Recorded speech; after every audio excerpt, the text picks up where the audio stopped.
Ladies, gentlemen, and non-binary pals, please give a warm welcome to our guests and friends on today's wonderful episode of Creative Recharge. Today's guests are Amy Shiny Knight, woo! Maggie Ward, woohoo! Tom, our technical producer, and yours truly, your host. Woo! I don't remember where the button was. Thank you all so much for randomly showing up. Yes, this is in fact my circus. Yeah, I hope you all are going to have fun with my monkeys today. Even all the flying monkeys. Even Tom started the day with, what are we going to talk about? I have no idea. And I was like, okay, literally I had not been awake even a half hour. And I'm like, let's walk this through. So it's all going to be good.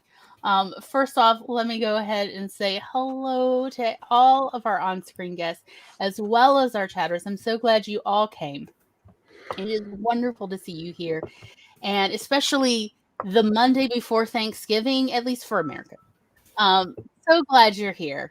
We really are. It is wonderful to have y'all showing up. Some of y'all are like really trying to carve out time for us, and you have no idea how much that means to us and how like validating it feels to know that people look forward to this show, because we do try to give you something worth watching. We do try. Before I get much further, if anybody would like to check their weather, I would definitely like to know. And yes, you already have your weather prepared, Maggie. Maggie's like, I think for the gold stars, and I'm here. It is. We have been having some really cold overnights, like ice on everything in the morning overnights. But today it was actually lovely. 40 this morning. It is now 61 degrees. I spent the morning out with the bees, and they were very busy girls. And I am loving autumn in Colorado. And on Wednesday, we will have snow. Oh, wow. So you're going to have snow for Thanksgiving. Snow for Thanksgiving. Well, it does sound like a very Colorado Christmas or holiday season, really.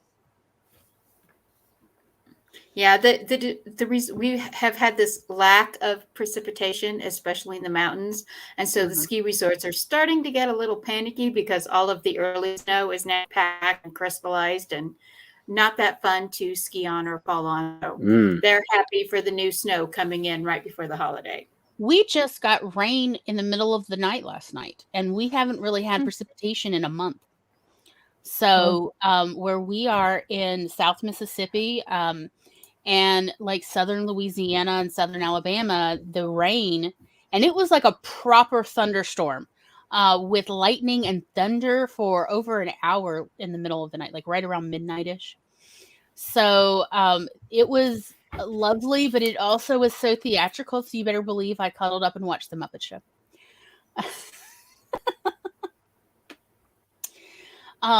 Amy, did you?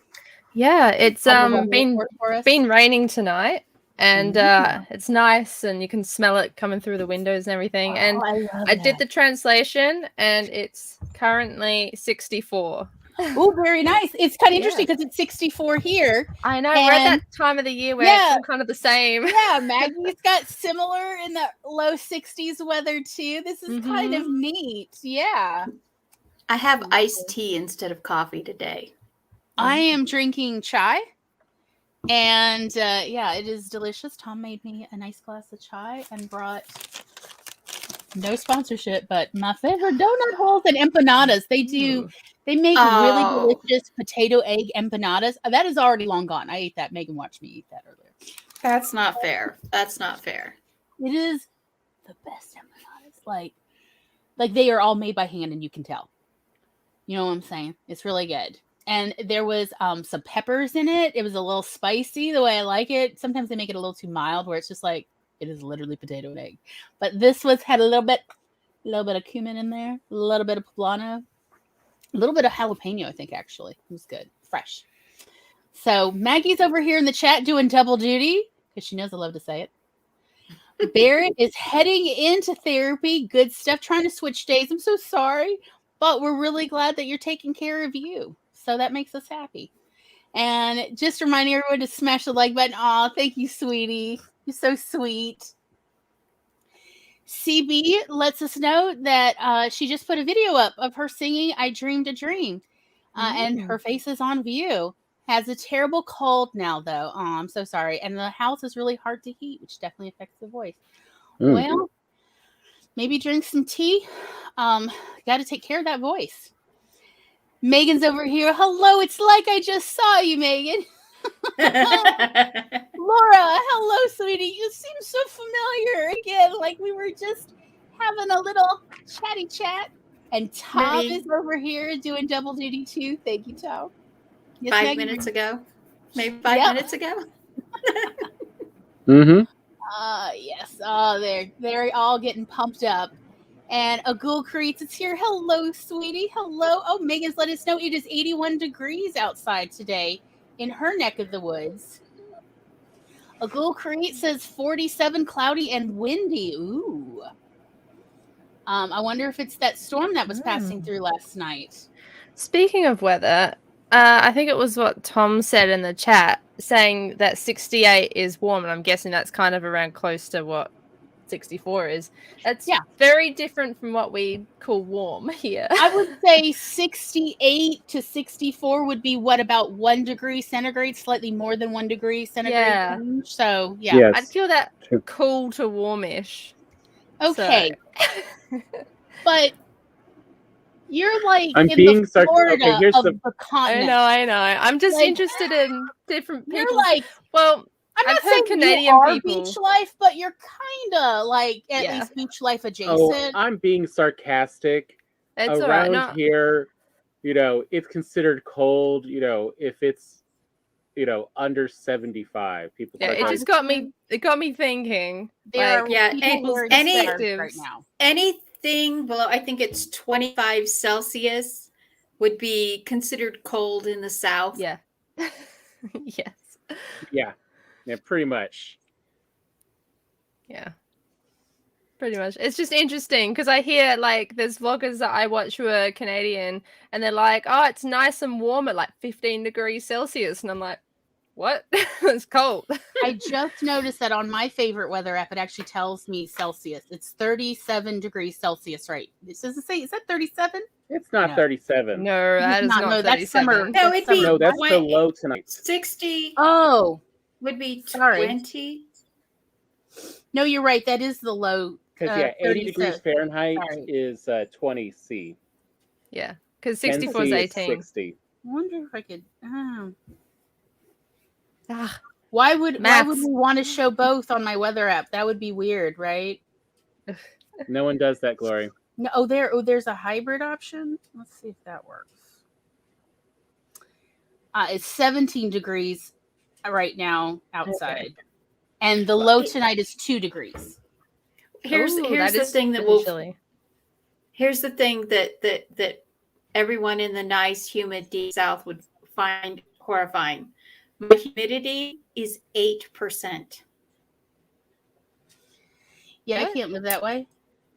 8%. It's so dry, you could take out your eyeball and make a raisin.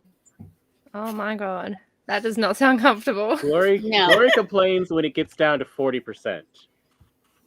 Oh, no, I complained at 47% humidity a couple days ago. I woke up, my nose was so dry. I was like, I literally kept tossing and turning because I couldn't breathe because it was so dry and it was so uncomfortable.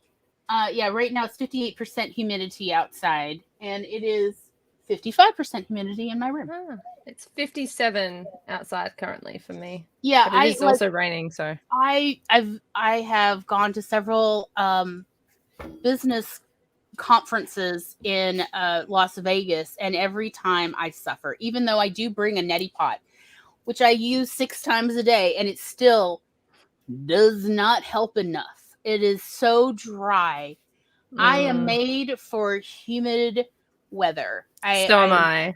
I'm made. So am I. I can handle windy. I can handle cold, windy, actually, surprisingly well. But I cannot do dry. It's I am not genetically acclimated to it. Especially when you get the air conditioning that sucks the moisture out in the air. I'd rather just be chilly or just really hot, than have that on. It's more comfortable. I'll get desperate and just run the shower on pure hot water as the humidity just billows out of the bathroom into whether it's the rest of the hotel room or my house. I don't care. I cannot handle that level of dryness. I suffer. I do that when my husband is snoring. I turn on the shower and just let it run in the middle of the night. Yeah, as much as the weather down here drives me nuts, I'm apparently totally acclimated to it and cannot survive out west. No. Yeah. It's unfortunate, but that's the way it is. It'd be fine here. It's not too bad. So, would anyone like to do an introduction? You don't have to. They are actually optional. But peer pressure being what it is. Nope. All right. Amy has an amazing Twitch channel where she streams games and is working on her current steampunk fantasy novel. And everyone should catch her streams. Oh my God. Her info is Maggie. Down below. Yes. Where I get tormented by Maggie's pizza. Got like a butt ton of books and anthologies out. I just wrote a book on Friday the 19th.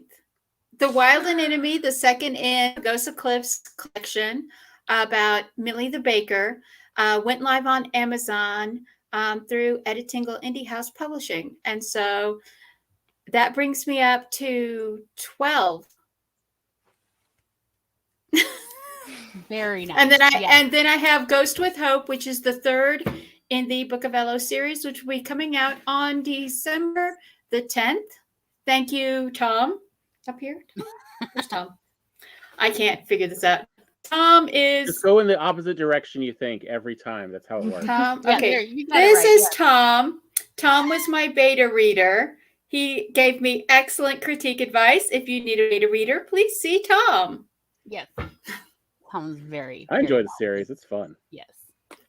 So, I guess it's only fair. I'll put myself in the hot seat because here we are. Yes. Tom doesn't want to do an intro. By the way, did you know that Tom loves to do story development editorial work? Just saying. And Tom has a book on Vela. Tom does have a book on... And Gloria has books on Vela. Gloria has books on Vela. Tom does too. Tom's Vela project link is down below, as mine is as well. And yes, this past week, we both made a milestone. We have both earned royalties from our Vela story. So I was a professional nonfiction writer, but now I am also a professional fiction writer. Yay! So, yay! It only took 25 years. And Tom is now a professional writer as well. Congratulations, Tom. We're so proud of you. Join me in the chaos. All the books, all the time, every month. All the time. And yes, so Tom's story is still ongoing. If you are into time travel and sibling friendship, then hey, Tom's got a really cool story that is only going to get more interesting and twisted. And heartbreaking moments. Because I'm Tom's story development editor, so I know where it's going. Damn it, I need Vela. Yes. Come on, Amazon. I know Amazon is supposedly talking about buying Royal Road to get those European readers. So who knows? Who knows? Maybe. So, okay. Thank you all so much for being here. And if you've wandered in and you do not know why you're here, welcome. This channel is Glory Writes the Blues.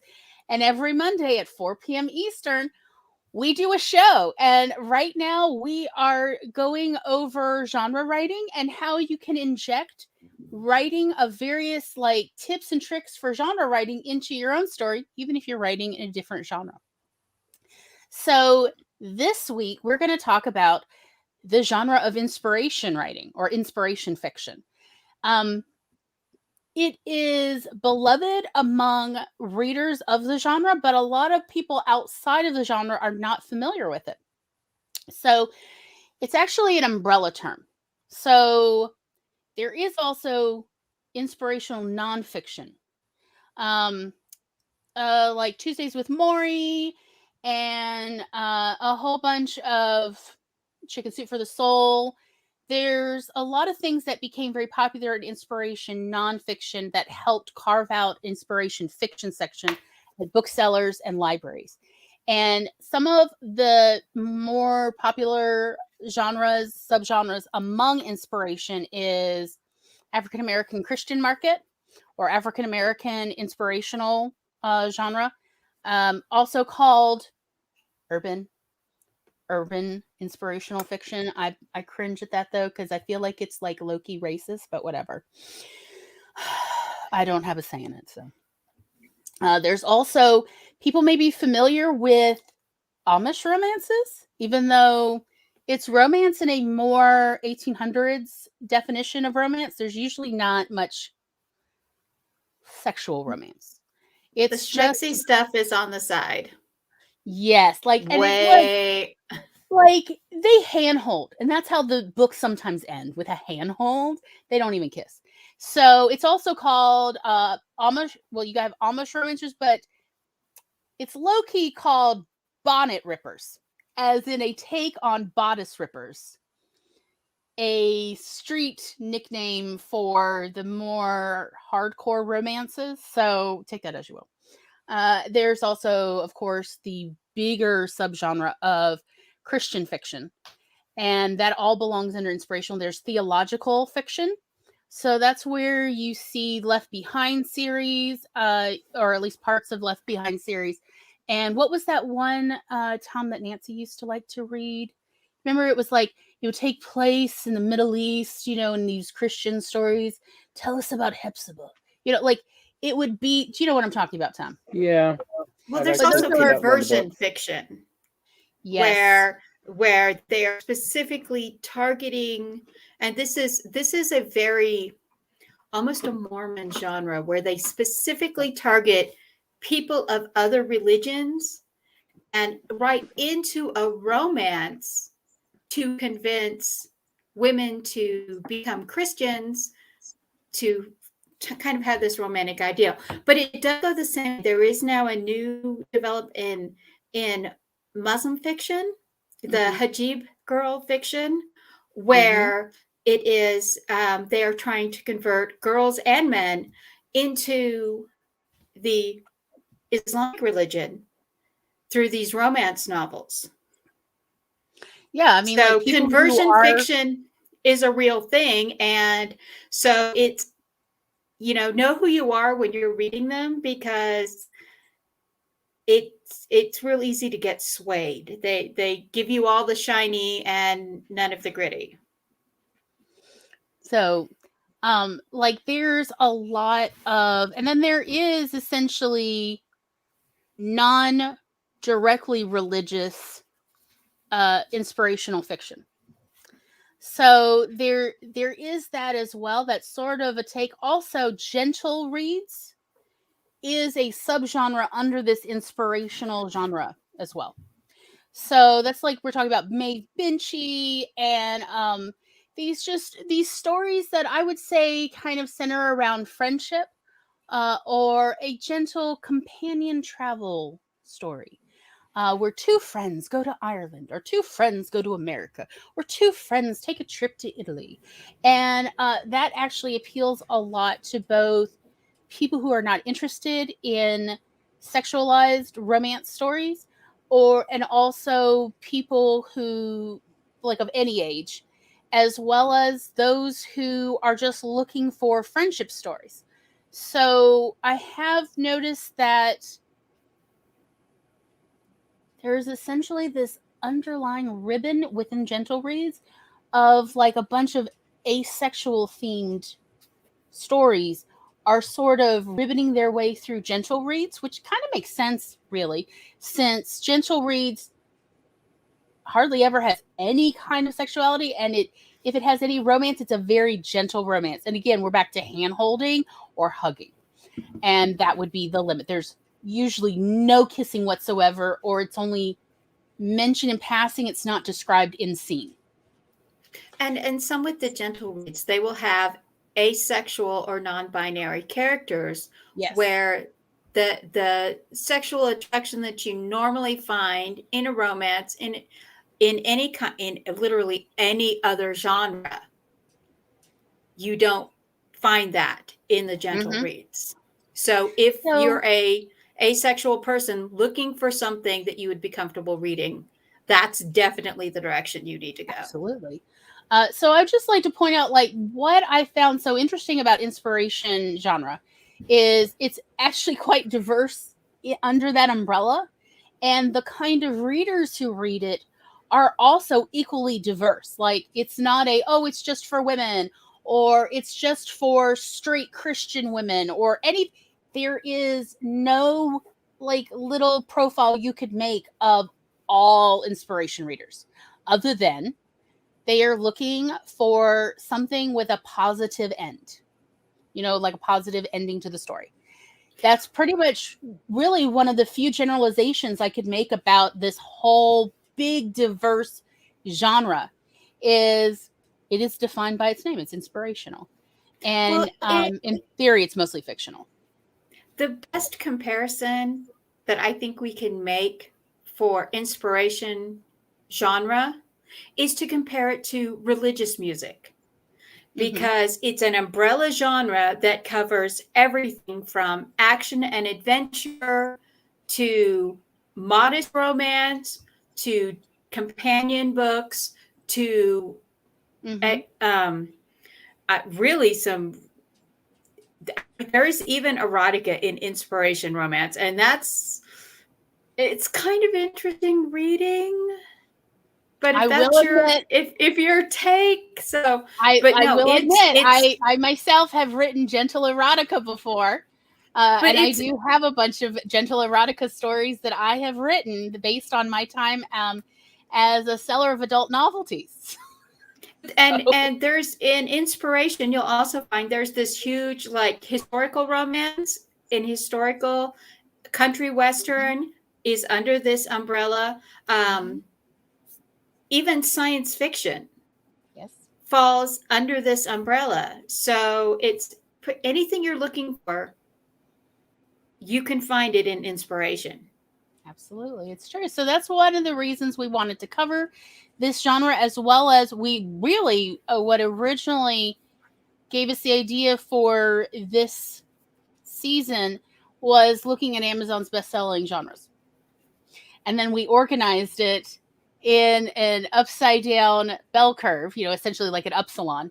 And so here we are at the tail end. These are essentially the second best-selling genres. So the best-selling obviously is always romance. Romance pays for everything else. Romance beats every other genre combined. Romance sells. But here we are now on the other end of this 2-month season. And so we're at inspiration. Next week is going to be crime, murder mysteries. And that would be the second best-selling genre after romance is crime, murder mysteries. And then sci-fi fantasy, which we did the second week of the season. And then here we are at inspiration, essentially the match to sci-fi fantasy. So these are the best sellers. We're back to what really sells. So you can take these what we're going to talk about, these tips, tricks, advice, and inject it into your own stories, even if you are not writing in the inspiration genre. That's fine. Because number one, genre mixing is totally fine and kosher. And number two, it's rare for a reader to only want one genre in a story. They want, sci-fi romance, or say inspiration crime. Yes, that is a real thing. I am not kidding. So that's what we wanted to bring to you today for this episode. And while I am still here in the hot seat, let me go ahead and say, we hope that you find this useful. If you do, if you'd like to go stroke that like button, we definitely would appreciate it. If you haven't already, please consider subscribing. We are so close to 1,000 that I'm trying to remain calm, and it is hard. And if you have clicked subscribe, make sure that you ring that notification bell so that every time we drop a video, There will be more coming out next year in 2022. We have more plans for diverse shows as well as other videos to upload. So definitely stay tuned. Be sure to ring that bell. And if you know of somebody who might benefit from watching this, please be sure to share this link with them so that they could also check us out. Which is lovely. So now I shall get myself out of this hot seat. Oh, good. All right. So here we are. First hour, what we like about the genre and hot takes. Does anyone want to get started, or shall I? Nope, silence. Okay. You got something, Maggie? Go for it. I grew up in the Deep South, Western Kansas, and then we moved to South Texas. And so when this genre was very first starting in the 70s and 80s, my mother had her Harlequin romances, and then we had a shelf of these Christian fictions. Yep. And pretty much a lot of the messages of the stories were about overcoming and forgiveness and, really getting through the struggle. And one of the things that always struck me with the messages is that it wasn't an easy fix. And I think that is something that a lot of fiction puts out there, is that, oh, I forgive you, it's done. No. And, and it's like, and so when I started writing the Pagosa Cliff series, all of these are broken people. And one of the things that I did have to pay attention to was I had to be very careful of how I put in that they went to church, that they prayed, because I was trying not to fall under the inspiration fiction tag, because there is like 18 countries in the world where you could not sell your books. Yeah. But being here, luckily, in a religious freedom allowed area, that's one of the things I grew up reading as fiction, beyond the science fiction and fantasy that I started off early, was Christian fiction. And when I was struggling, sometimes I'd pick up escapism, but sometimes I would pick up the inspiration fiction because I needed to believe that somebody else was overcoming, that somebody else was making it through trouble. And that's something that really, I think, makes the inspiration fiction appeal to people, is that it says, here is someone else who went through something terrible and now they're trying to make it through. Because honestly, most of these books start with a death. Someone close to the main character is dead. And then you have the grieving and faith process. Yeah. So I found it personally to be very helpful to me. But also I see it where other people, I can see where they need that encouragement. I first started reading the inspirational stories when I was a teenager. Janet Oak was definitely part of that, and Janet Oak was one of the early ones to carve out that inspirational Christian fiction section in the bookstores and the libraries. And at a certain point, the problem was I had read almost everything else in our local public library. So, eventually end up there too. And of course, I grew up with loving Little House on the Prairie series. So Janet Oak's, historical, inspirational Christian fiction had a certain appeal to me in that. But what I really got out of it, and actually that has lasted with me, is really going over throughout most of a book the grieving process. And for me as a teenager, gave me permission to navigate my own grief, because it's not just necessarily a death that you might be experiencing grief, but there's also the grief over a loss of opportunities, a loss of a life that when I was young, I was told, oh, you can grow up to be anything. And by the time I was a teenager, I started realizing that is not true for me, that there's just not the opportunities. So getting permission to grieve the loss of the future I wanted for myself, And also grieving when there are problems in relationships, whether it's a friendship or a romantic relationship. That's doesn't matter with these kind of inspirational fiction stories. It's still, how do you navigate that and figuring out, can you rebuild this relationship? So it gave me some scaffolding when I was young that was very useful. But I'll tell you the thing that really it gave me, and to everyone else this might seem weird, but it gave, like, so I grew up in the 80s and 90s and the early 2000s. And there was this sort of modern yuppie idea of like, what is a meal? What is a satisfying meal? What is food? And there was like a real push for, you need to eat well at every meal in order to be healthy and all that. And I'll tell you what, a lot of these historical and inspirational stuff was like, look, we got potatoes, we'll boil them, maybe we'll put cheese on it, and we'll be happy and grateful. Or just enjoying fresh baked bread and a glass of milk and being happy that you have food in your belly. And it gave me permission to really look at food in a different sort of way and essentially reassess my relationship with food and consumerism. So, but yeah, I was essentially no longer ashamed of wanting to buy a box of sweet potatoes, 40 pounds of sweet potatoes, which if you're in my Discord server, we just did. And we store them, we wrap them in newspaper every year, each potato, and they stay good through the spring. And sweet potatoes are very nutritious and they are delicious. And it gave us that permission to take advantage of sales and like, yeah, all right, so we've got a 40-pound box of sweet potatoes. And what was it? We've got like 8 or 9 pounds of onions now, Tom. Yeah. And 70-something pounds of frozen turkey breast or turkeys in the deep freeze. When you grow up with food insecurity like we did, it matters. It matters to have food security, so you don't deal with that anxiety.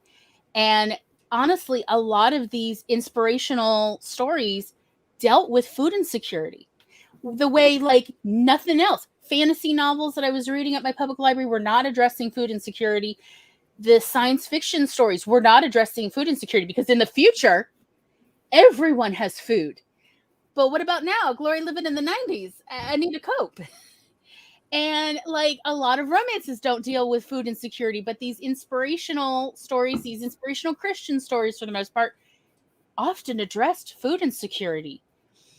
And I felt seen, and I felt like these characters were trying to cope with it, and it gave me permission to try to use some of their coping skills to deal with it. And that was actually really important for keeping my general anxiety much lower through my life till now. Like, because the way our parents are raised, they were very middle class and they never had food insecurity growing up. So they would just buy only what they need in the grocery store.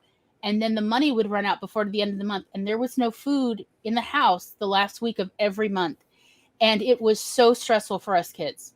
So suddenly being able to read fiction on how to cope with food insecurity was revolutionary for me and my brother and our little sister.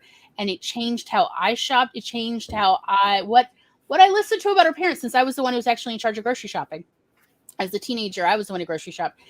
It changed our lives, and it made our lives less anxious, because I took those tips and tricks and coping skills in the books and I applied it to our lives. And I'm still using those, and Tom's still using those coping skills that we learned from fiction. So that is like what I've really taken away from it. There are other things, and we'll definitely talk about it. But as far as like how I've really benefited, it would be learning the grieving process, that you don't always have to be friends with somebody after they betrayed you. That's another one, because there were a couple stories where like a spouse or somebody committed adultery, and it's like, I forgive you, but you're not coming back to this house. Y'all pioneer women and Christian women of like, no, we are not like that anymore. Like, that was also kind of revolutionary for me, considering what I was hearing in the Deep South at the time in the 80s, 90s, and early 2000s. So that is what I have. You want to go, or should I? You go for it. For me, it wasn't actually as much the food part. I also enjoyed the permission it tends to give in a lot of the stories for enjoying the small moments. That it doesn't have to be the big celebrations. Again, with the consumerism of, we need to spend so much so to show that this is a big party or this is, a major get together, versus sometimes it's nice to just be together with your friends over something small, including just enjoying. It's nice outside in the fall and spring. Isn't it nice? We get to enjoy this with each other as friends. Since everyone keeps mentioning historical religious, and you had actually asked about it, this is the second book that Nancy had given me. Right? Of Second Touch from... Hold on, Tom. Here you go. Hold it up. Okay. Hold up a little bit more so we can see the author beyond your name. Written by Bodie and Brock Theone, or Thone. I can't remember how to pronounce that one. I have no idea. And it's historical, that takes place, around, 2030 AD. And essentially looks at, in his religious one, of what the regular people were talking about around that time when they were looking for a leader. And, sort of doing, it's very Christian in what it's looking for, but it's, trying to show historical context for what was going on at the time. And again, it's inspirational. I mean, one of the things I like about inspirational is that it turns out well in the end.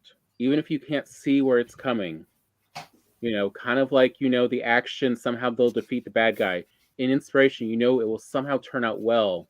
And so you have hope throughout, and then, it is rewarded by, it does somehow turn out well. They do, figure out ways to work this. And that is a nice comfort because, depending on how stressed out you are, there's times when it's like, I can't read another story of things going bad.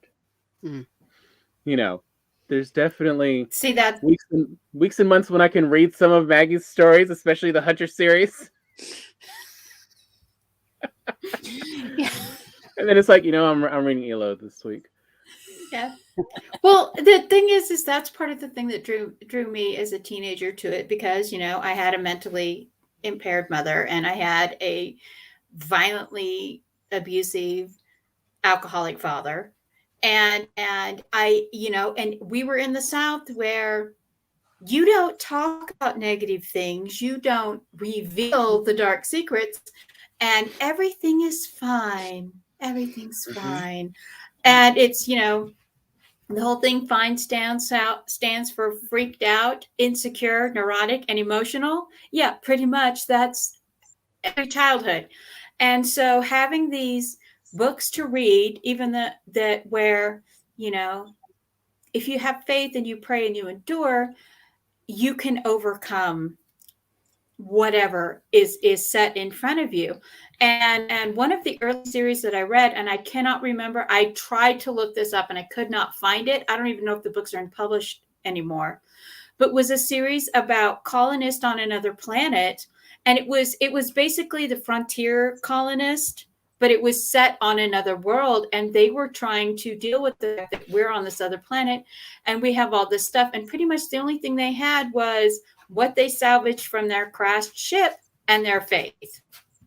And so it having that kind of uplift, you can see where the second hour topic about toxic positivity comes in. But there's, especially after 2020 and the pandy, we all just need some reassurance that things are going to turn out right, that we can get up if we get kicked again. I say one, and the numbers vary a little bit. Psychologists, do go back and forth. It depends more on specifics, but in general, the human brain is wired to concentrate more on negative events.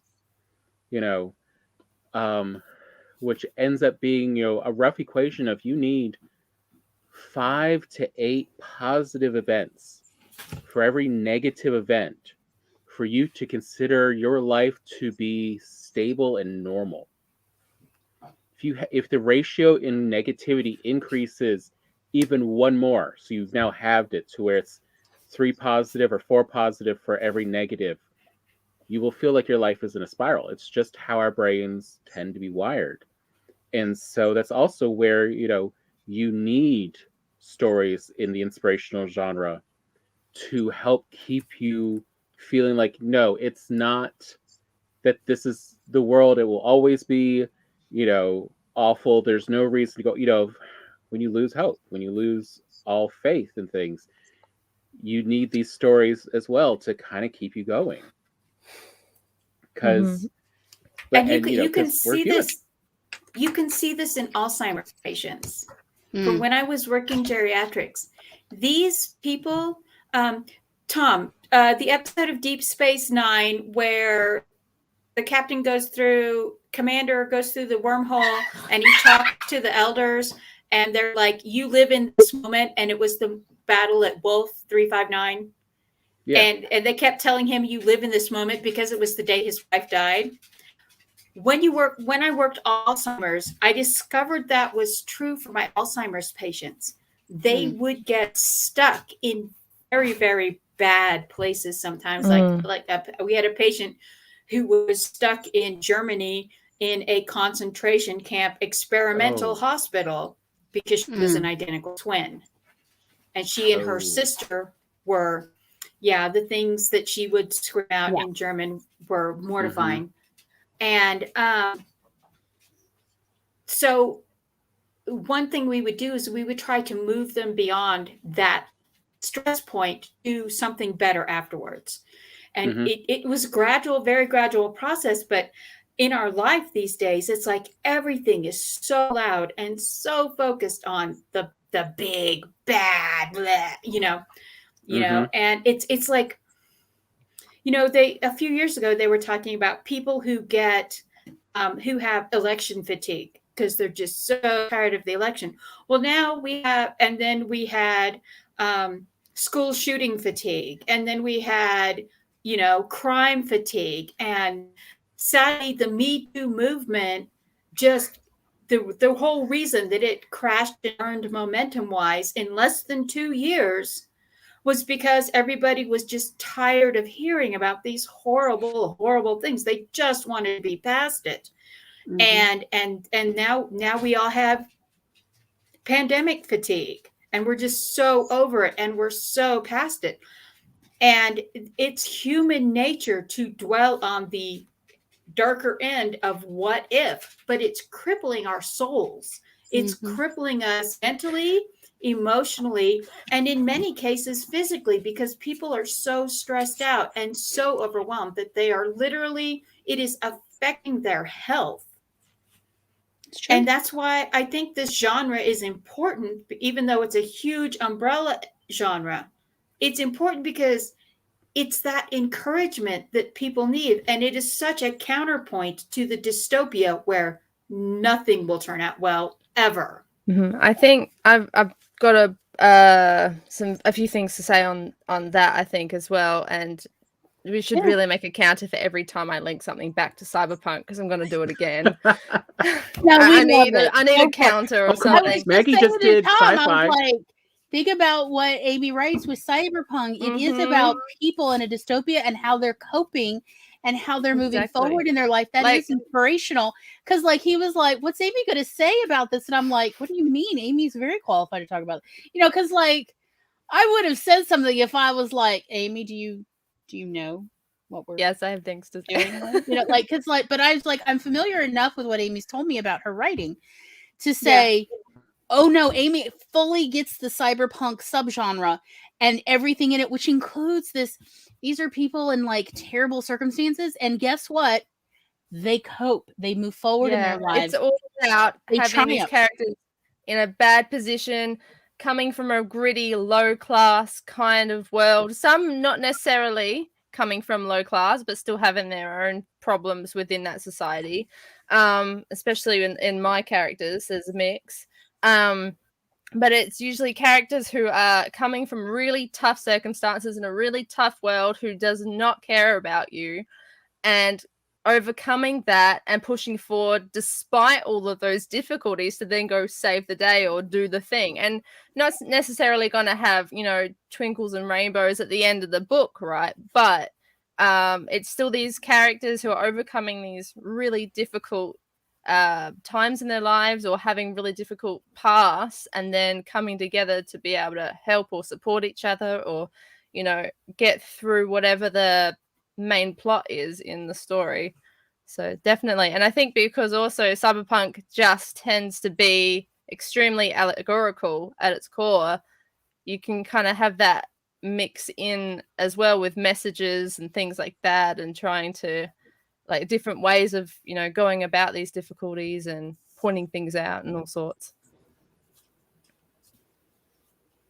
Exactly. But yeah, definitely intertwined with cyberpunk for sure. Yes. Cyberpunk is really inspirational. Yes. The badass. Yes, I absolutely right. Yes, and they look really cool while they're doing it. So I mean, I mean, yeah, there's something to be said for it, right?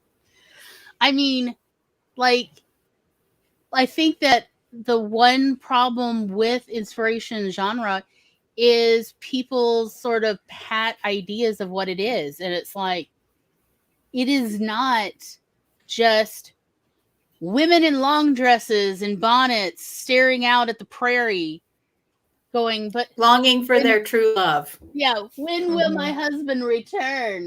You know, like that is one area. Sure, that is one area of this genre. It is not the only area. How many of those romance stories of dad, you know, we've been snowed in, dad's stuck in town, but who is this stranger who got hurt by a bear in the woods? I will now have to nurse him back. Yeah. It's probably a bounty hunter in my book. For me, with cyberpunk, the only question I always have is, all right, are there swords or not swords?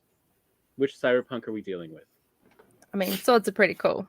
And I'd like to say it's a little Japanese inspired, because I love Japan. But no, I think, yeah, there's definitely big factors, especially like what you were saying before with having traumas or coming from, you know, that's food security and things like that. They're all things that can come up within the cyberpunk genre, because it's not all like happy and go lucky kind of vibes, because it comes from rough ends of things, and these characters are going through hell and things like that. Even without the plot involved, they're probably going through hell or some kind of rough time. And yeah, it does definitely bring light to how you can cope, and that it is possible to cope, and that there are some people that do want to look out for you and things like that, like the other characters they meet.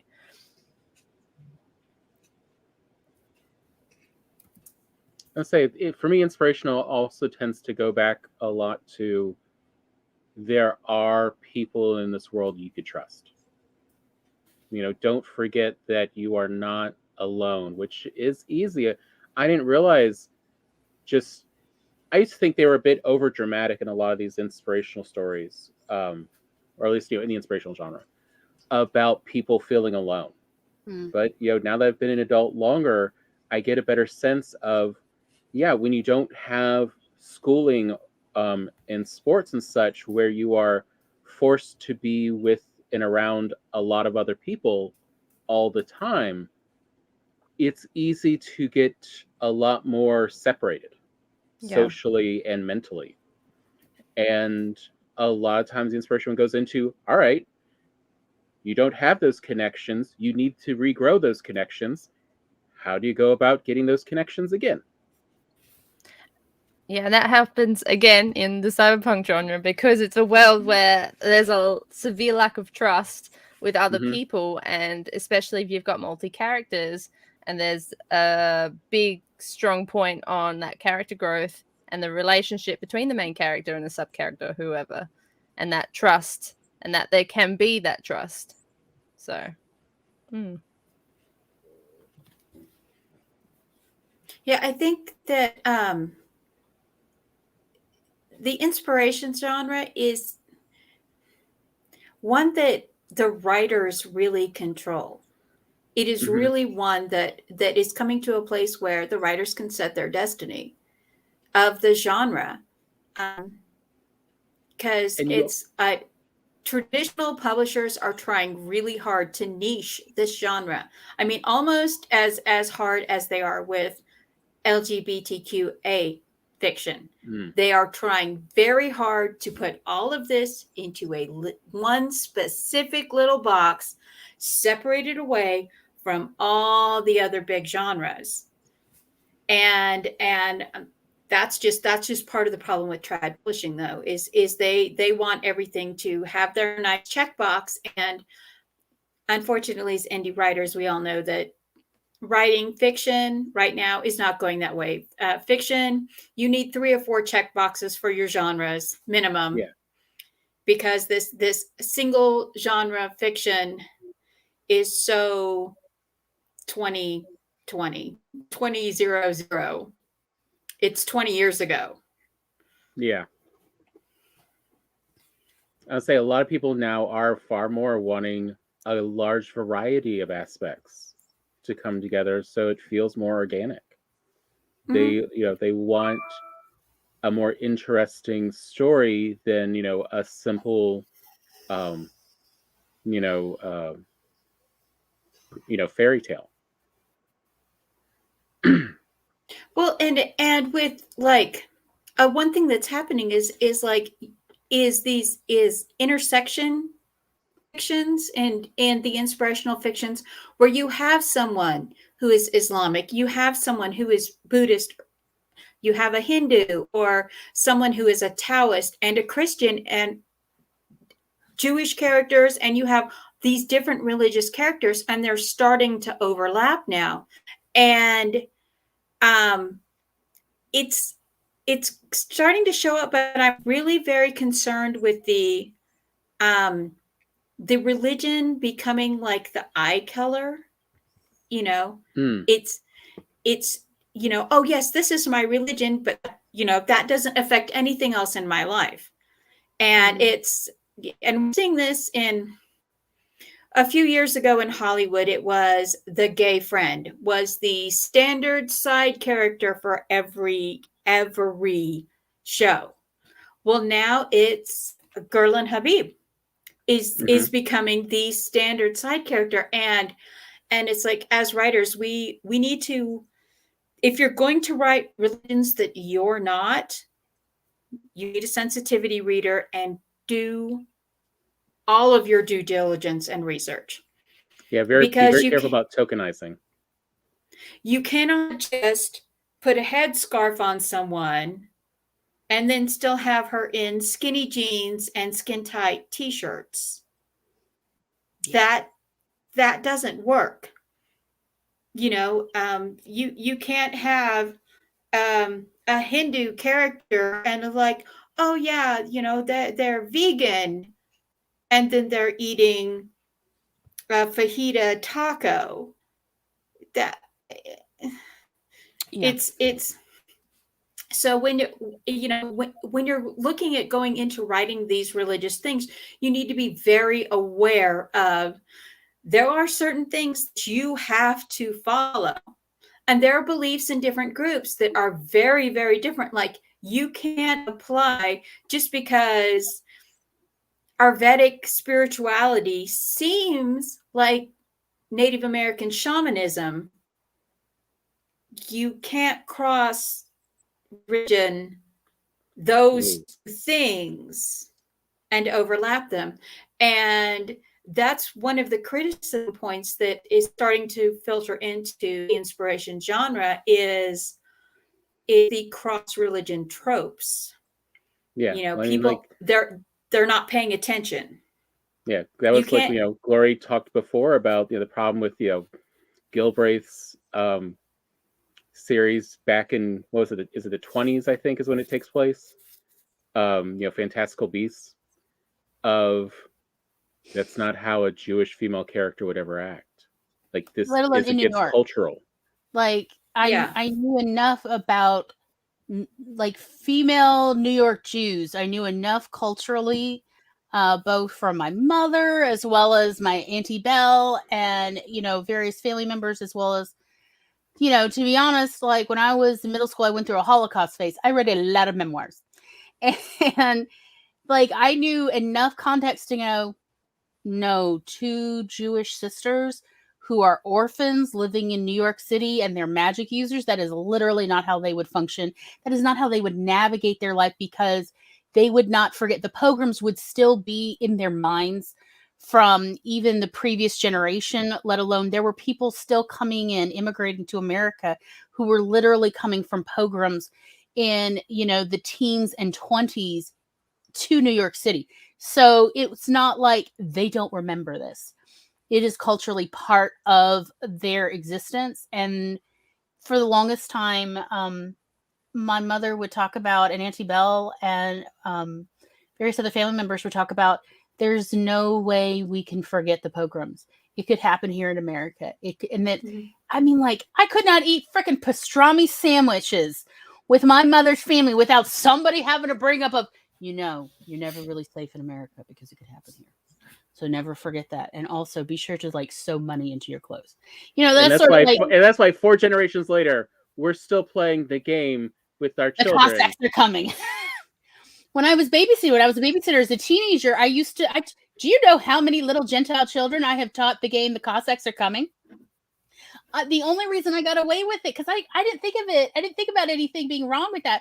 But the only reason I got away with it was like all of these, deep South Southern parents had no idea who the Cossacks were. So they thought it was like a monster, like a bear. And so they were like, oh, we're playing the bear is coming high. Okay, that's fine. Like no one had an issue with me, teaching all these toddlers to go run and hide in the house somewhere and stay there for like 5, 10, 15 minutes because the Cossacks are coming. But it didn't occur to me that everyone did not play this game till I was slightly older, because yes, generational terrorism does stay with you.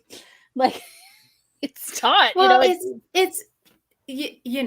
the whole thing of, my family escaped the reservations because my many great grandfathers saw what was coming. Yeah. And it's one of the things you find in inspirational fiction is these people are very aware of the threats that are around them, whether it's weather, whether it's crop failures, whether it's, loss of employment, homelessness, whether it's just your enemies are coming. That's one thing about inspirational fiction is there's always a surprise enemy. There's always someone that you didn't expect that's an enemy. But it's about, but you are aware in this that these are the bad people. Yeah, what I really appealed to me when I was a teenager and in my early 20s for these type of stories was the main character or maybe one of the secondary characters, but always within that small group of characters, there was always at least one vocal character who was not blithe about the dangers in that community, in that life. I mean, I have read historical, inspirational fiction, crime, murder mysteries. Okay. Yes. What is it? It's that house. Do you remember that house where that family was killing all those people and then kept hiding the bodies and then killing more boarders and passersby? You know which one I'm talking about? The one near Chicago? I read a novel. Turney Street? No. Like it was the like house somebody on Turney Street. It might have been. But there's always room at our house. Stop. Yeah. But it was a real family though. But yeah, I read an inspirational historical fiction novel where they put that house in the community and then the family disappeared. Like that's part of this original, this actually happened. This part of American history. And because they were killing everybody during the World's Fair, one of the World's Fairs in Chicago. And when they disappeared, what's his name? Yeah, that one. So then our heroine is now trying to solve this of where did all the boarders go? And I think she's looking for her brother who was traveling on his way back to her in Minnesota and he never came home. And she ends up at this house where there are so many bodies. So now she's a detective. And I could not put that book down. But I was fascinated that an inspirational story has a police procedural, essentially, before the police were really reliable. So regular people had to solve these crimes and present their evidence to the court.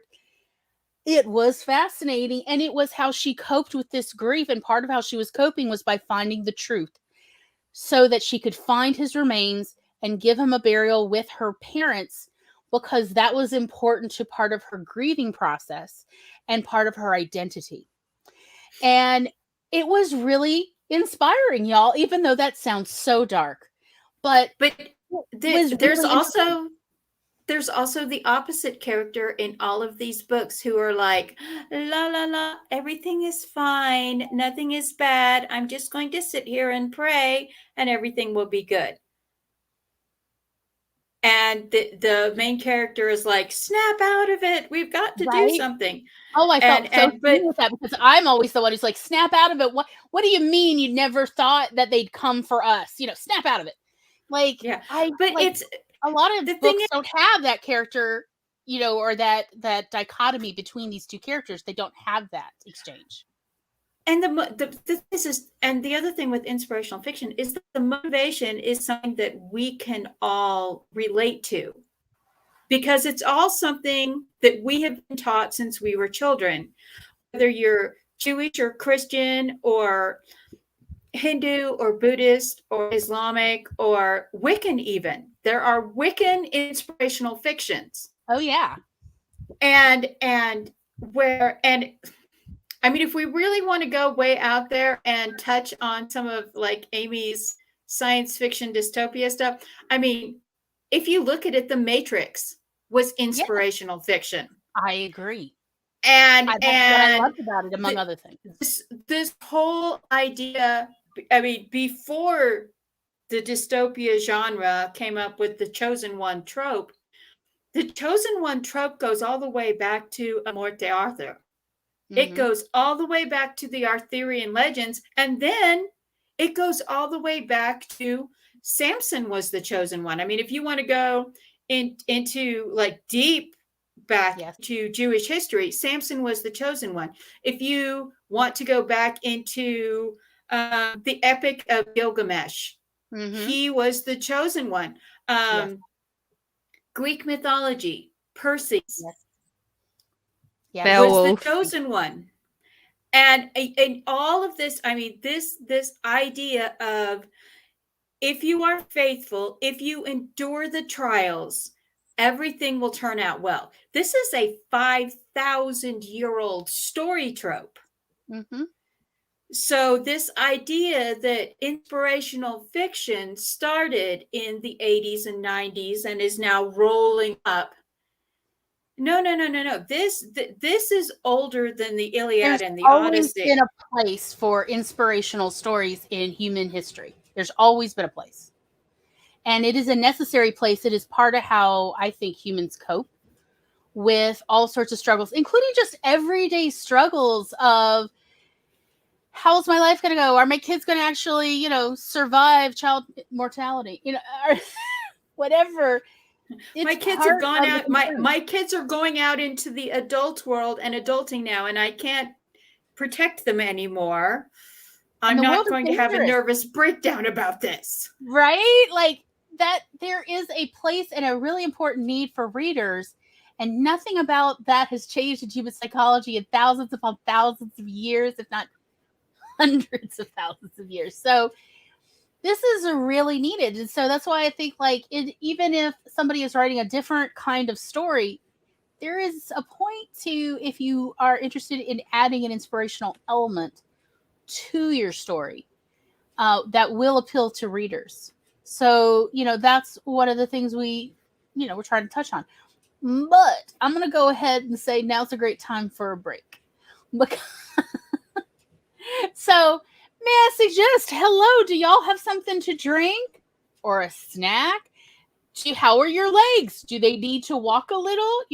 Got to lubricate those hip joints. I'm throwing that out there. So we're going to take a 10-minute break, and then we will see you back here where we will touch on problematic issues and shortcomings of this genre. And then, so we hope that you'll get yourself a little something, maybe a snack or a little walk or a cuddle with a fluffy pal. And we will see y'all back here at approximately 10 minutes.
Beep beep beep.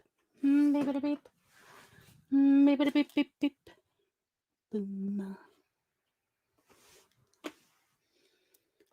All right. How did everybody do? I'm doing some concept art for my characters. Right? And How's it going? I can't decide between hairstyles. Oh, that's tough. Oh, it's annoying. Also, I love Maggie's little camera of the fluffers. Yes, It's little so fluffy cute. babies. Yes. Adorable. Kitten cam while I'm starting barbecue chicken drumsticks. I'm sure they'd like to have some of that. I'm sure they would. I'm sure they're going to get little bits. Not Little from bit. me. No, they don't. They won't even get a little bit of chicken skin. Well, when I start deboning things, then all of the cats get the bones go out. Cats, but no, I have a cold and hard soul when it comes to. No, the eyes do not work on me. Oh, they work on me. My mother was always like, "Winter is coming. The animals must have chicken skins." So she, even though she'd take the chicken skin off. This was the 80s and 90s, back when fat was like the devil. So she'd take the chicken skin off of the chicken before she'd bake it. But she would then boil the chicken skins to give to whatever our, family's animals would be that winter. So, because let me tell you how beautiful their coats are, and it will fatten them up for winter. Mine get so many bones and leftovers and things, and hello, Heather, welcome. Hello, sweetie. Hello. And how is everyone's nano going? Because mine is a nano no. Mine's a 2-month nano. So I need like 2 or 3 10,000 word days. Look, I finished episode 5 of my Vela project, and I consider that an accomplishment. Look, I submitted it. It'll go live on Thursday on Amazon. That's a pat on the back for me, because it's been a month since I've really written anything creative for myself. I couldn't do it when I'm too stressed. I can't quite get into that headspace that I need to be in. So it's just part of the process. Yeah, I'm not going by a word count or anything, because if I did that, I'd be writing a very, very, very big book. It's big enough already, and I haven't finished it yet. So I'm just kind of going for around 1,000 words a day, or other things. So 600 plus something else. But I have to do it over 2 months, because I'm not writing on the days I have work. I need Netflix times, It's been really stressful. I'm about to quit, kind of stressful. Yeah, so I'm like, okay, well, I'll just do it over 2 months instead. Whatever you need to cope. I mean, I think that's what's really important. Yeah. I say the only reason they really went with writing it in a month is because people easily get demotivated if they don't see results quick enough. But if this is just if this is the slow and steady pace you can keep up, then just stick with that. Yeah, if you could do 1,000 words a day for a whole year, that's better than doing it just all in one month and burning out. What is it? 500 words a day, 5 days a week comes out to 120,000 words in a year over 52 weeks. Yeah, so do that. So it's hashtag no words left behind. Yes. I'm always throwing that one out there. But it's nanos. There's a lot of people who are having massive nano meltdowns. I don't know if you guys have been on some of the streams or in some of the groups. People they're losing them, and I'm like, breathe in, breathe out. You have more words than you have on the first. That's what matters. Well, I mean, that was actually part of how and why we planned this the way we did. Yes. It's because everyone usually has a decent amount of steam for 2 weeks. And then it's that third week that starts to get a bit to them. Mm-hmm. And so it's when they start needing to take breaks, need to start finding inspiration. Yep. Because it's hard to keep that kind of rate if you're not used to it. Mm-hmm. You might be able to do 5,000 words in a day, but if that means you can't write for 2 days afterwards, that's not actually necessarily an effective way to do it. Yeah, it's counterintuitive. See, don't burn out. I write 30 to 50 a month anyway when I'm in a swing, so it's to me, I mean, I think the most I've gotten was I got 92K in 1 month. Holy shit. But that story was writing itself. I was just my pencil was just the story was writing itself, and I was just holding the pencil. It's still pretty amazing. But the thing is people, and the problem is a lot of people, especially the ones who did do Preptember or Preptober, they are now hitting this place where I don't know how this character would act in this scene. I don't know where this scene is going to go, and that people are really, really, or they've started writing, and suddenly they've realized that the idea they had for the character is not the character's personality at all. And so now they're having to basically readjust, please stay tuned and do not adjust the color on your television kind of a thing for their whole project. Yep. And life has just been slapping everybody. Honestly, 2021 needs to stop trying to show up her big sister. We know 2020 was a B. She was a big guy. Yes. You need to be trying to show her up and be kind to us. Because pretty much we're to the point where 2022 is just going to be that bratty, annoying young brother. And I can't handle another one.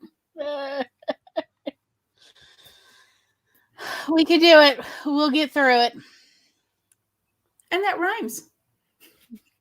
You can tell I'm tired. When I am tired, I am that episode of Bewitched.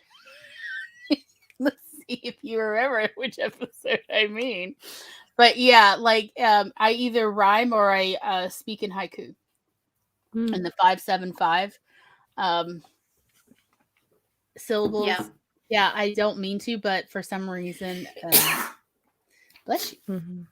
Thank you. That is what I do. So, yeah, last week has been wild. I agree. I'm glad that we've all made it, hopefully. Hence, Maggie, I was like, the community was like, how's Maggie? And this was like messaging you on various platforms trying to my people were concerned. And I was like, yeah, I do need to check on Maggie. I haven't heard from her in over a week. Yeah, my stepmother's death was, they were telling us she had a couple more weeks, and then it was that night. Oh.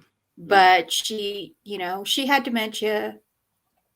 She had sepsis. So she's not suffering, and I'm grateful for that. I'm going to miss her. Yeah, I'm so sorry. Well, if you need to chat, that's literally part of my job, working in aged care. So I mean, well, I did geriatrics for Yeah, I thought this was really interesting. decades. I realized in the previous hour of the show, in our first hour, of hold up, both. And technically, both of us did senior care. For a very brief period.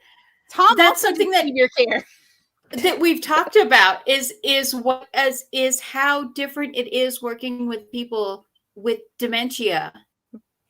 Yes, and how their perceptions really change. But back onto topic, I read a book years and years ago called Living in the Labyrinth.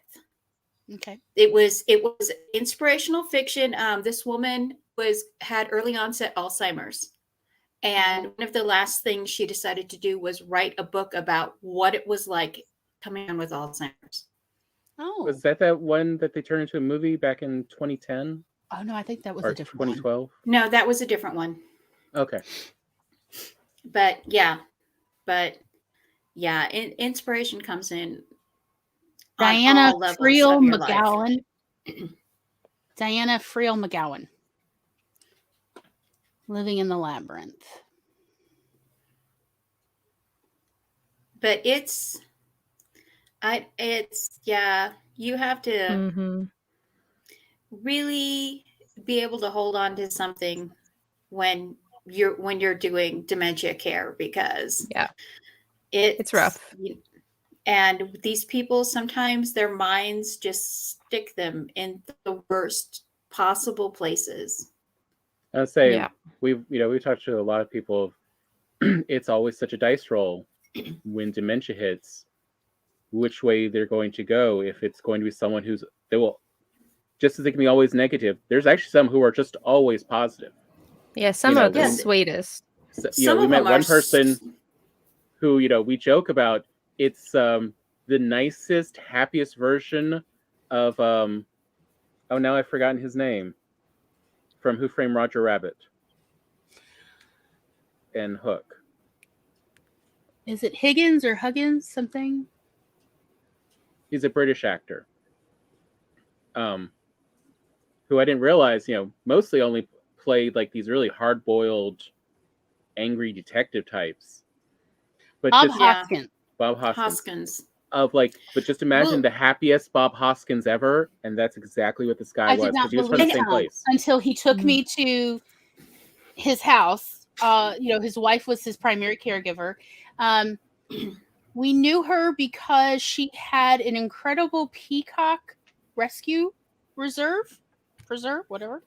And did she also have some emus in there? And sheep. Peacocks are evil. Peacocks are peacock vicious, evil, screeching things that sounds like someone is being killed. Although I will say her peacocks, since they were all rescues, were surprisingly relaxed and chill, especially for these enormous birds. Yeah, people don't realize how dangerous peacocks are. Oh yeah, they're quite aggressive, but you get enough of them together, because did she have 28, 30 at one point? Yeah, she had somewhere between 22 and 30. She had a little pond, a lake-ish, a small lake, and apparently you get enough of them in a group of peacocks and they just calm the F down. So who knew? But anytime Tom would stop by, she would gift us with more peacock tail feathers. So that was cool. Not something, but yeah, he had to genetically be like a cousin of Bob Hoskins. And he was from the same area of England too. But he just was the sweetest person. I was like, I've always personally had a fear of having dementia eventually, and just being such a miserable person, no one will care for me. And to see oh wait, some people are actually quite pleasant at the end. Maybe one day I might, if God forbid that's my fate, at least, let me not be a total nightmare. Let me be someone people like to care for. That is, although, my consolation hope. Because as I said, all I do, because I used to be a volunteer when we lived in North Mississippi, there was a municipal assisted living care facility for people with, who really were genuinely not able to care for themselves anymore. And all I saw was mostly the negative side, of dementia, of people who become very violent and aggressive. And that was what I was exposed to. And so it was that was my personal fear, was to be surrounded by people who dread having to care for me. Yeah. Well, that's part of it, but you have to be nice to them every day. And caregiver syndrome is a thing, and it's one of the, I think, most under-recognized, under-supported groups, because we're finally talking about the phenomenon of grandparents raising their grandchildren. That's something that's starting to get more and more recognition the generation gap of grandparents raising grandchildren. But the other thing we need to talk about is the caregiver syndrome. That's a whole nother show. Oh yeah. And again, that was one of the reasons Tom was actually visiting the couple so often, was I would make, like pull books for her so that, in her downtime, she had something inspirational, because that was one of the genres she liked, to read in her little bit of downtime or a little bit of me time. And so I would curate stacks of books, and we'd check them out to her, and then Tom would take them over to her, since I was working so much as a librarian at the time. And that was part of it, of, just, it does take a community to care for a community. Yeah. Although and that's... Go ahead, Tom. Those do all kind of bring up to me, like, since this is the second hour, the problematic and shortcomings. So there's toxic positivity that we're now starting to get familiar with, where, actually goes back to, even when you were growing up, Maggie, of that, no, everything's fine. You do not break the facade that everyone's life is ideal. Of, no, everyone has problems. There's nothing wrong with when there's problems. It's just like, there's nothing wrong when you have dirty hands. We just go wash them. It's fine. It's normal. It's not anything to be ashamed about. It's not a character judgment that your hands are dirty. But that also brings up, since we're talking about caregiving, of inspiration porn. And like compliments, the difference between, good inspiration and inspiration porn is inspiration porn would be talking about the life of the dementia person and saying, oh, but look what life they were able to make even with dementia. And that's not necessarily, it's a negative way to look at something, versus inspirational would be to look at the caregiver and the choices they make. Because it, in the end, what's really inspirational is the choices you make that you live with and you are helped by. Just like when you compliment someone, you don't compliment the genetics they were given, that they, or, how they were, what they were born with, including even, oh, they were born with a whole lot of money, or they were born with no money, and now look, they're running a company. That's not inspirational. What's inspirational is those choices they make every day. That's what, as well as then that's what you compliment. You compliment people's style. You compliment, how they chose to dress, or, what they're doing with their car, or the art they're working on. Those are the things that actually make them them. And that's the part, like, where inspiration goes from being a very, good and great read and story and genre to where it becomes negative, like positivity of it's, but look at what they, the hand they were given, and look what they've made out of it. Of the, no, we want to see that character. The character is who inspires us. Well, I think part of the problem with the positivity porn of what we see in inspirational fiction is it's like these people who, and Tom and Glory will know I'm talking the Southern Baptist. I suddenly found Jesus. I'm saved. Everything is wonderful. And they suddenly they get oh, hallelujah. And they get into this pattern. And some inspirational fictions, they do this where you get all of the happiness and all of the relief without doing any of the work to get it. It's like I'm sorry becomes this magical thing for I must automatically forgive you. And it gets put into these books that if they say I'm sorry, the character has to forgive them no matter what they did. And then they go on to being magically happy ever, ever after. Versus, no, now you've said it. Now show me through your actions that you are actually apologetic and want to make amends. It doesn't stop at the apology. It continues on. Right. Yeah, it's I think that part of the problem is that inspirational fiction, there are some people who do not really understand the fundamentals of what they're trying, oh, well, I'm just going to write in this genre.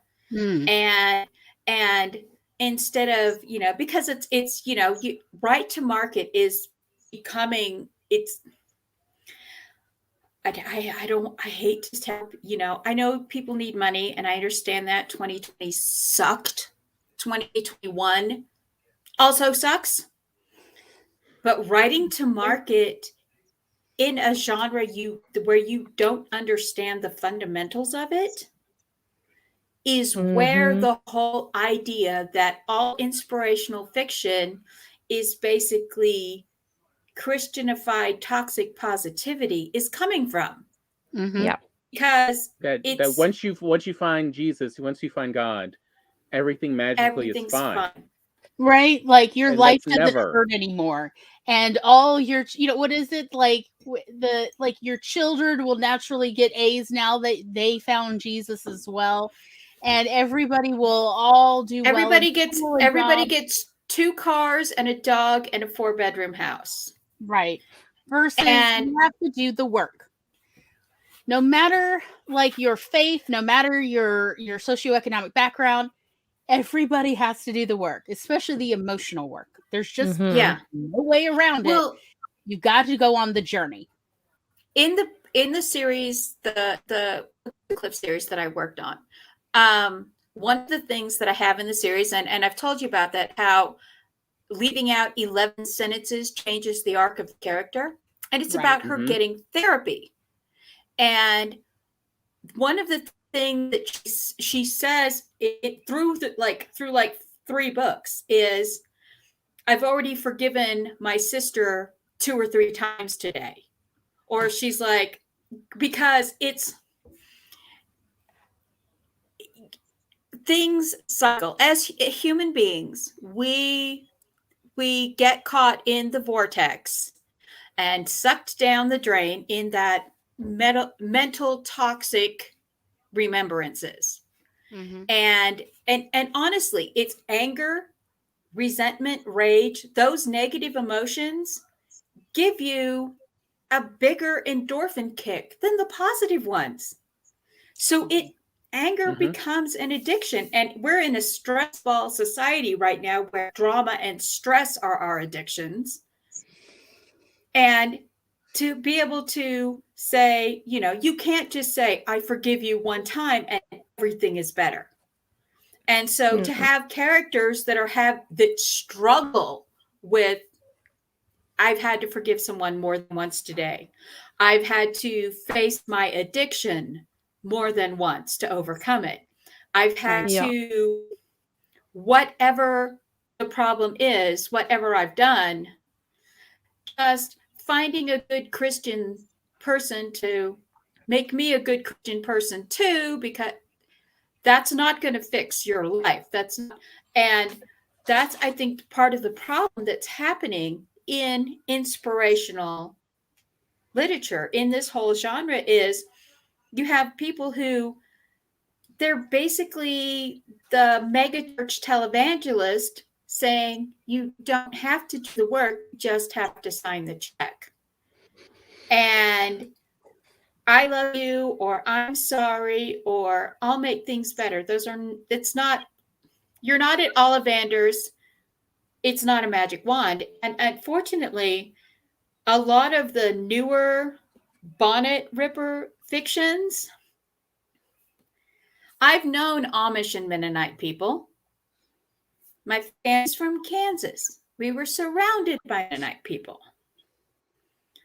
And they will tell you themselves that forgiveness isn't an instant path. Go, collect $200. It's a journey.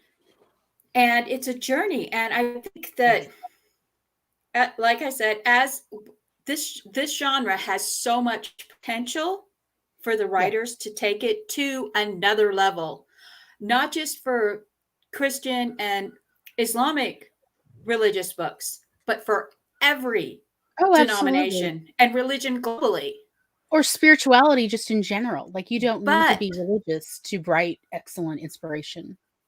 Yeah, but we have to be really careful that this instant forgiveness card does not become like, what was it, the Rapture in the 90s and early 2000s. Yes, the Left You Behind have to be series saved, stuff. so you get the Rapture, and it's the get out of the tribulation free card. Right.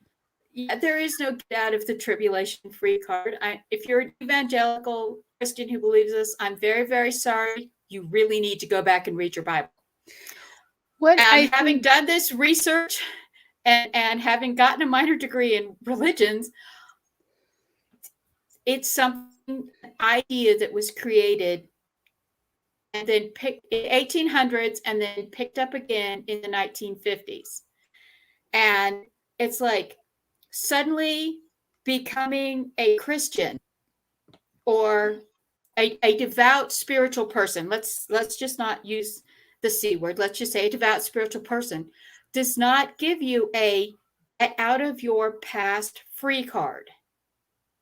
If you caused trauma, it is going to come back to you. If you suffered trauma, you still have to get through this.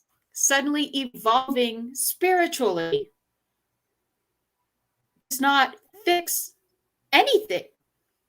It's just you are choosing to change your worldview. And unfortunately, in a lot of the newer books, especially the ones that you pick up at the Big W, where we all get groceries and t-shirts and car tires in the same store, the ones that you find there, a lot of them have this toxic spiritualism that, you know, I desperately hope people aren't thinking that this is the way in light. Because I'm surprised about how much people really do think the rapture's in the Bible. And it's like, it's not in there. I've read it cover to cover. Well, what I think is interesting about inspiration as a genre is when it's written well, it does really utilize that, you know, old writing advice, show, don't tell. Show the journey to forgiveness. Show the journey through grief. Show it. Don't tell us about it. Eva, can't say you're sorry and repeat the offense. Forgiveness works the same for me. Yes, I agree. Have the character walk the path of this emotional journey so that the reader can walk with them. And maybe also help them process some of the thoughts they probably are having at the same time. Right. Part of forgiveness, though, is also setting up appropriate boundaries, emotional boundaries and expectations.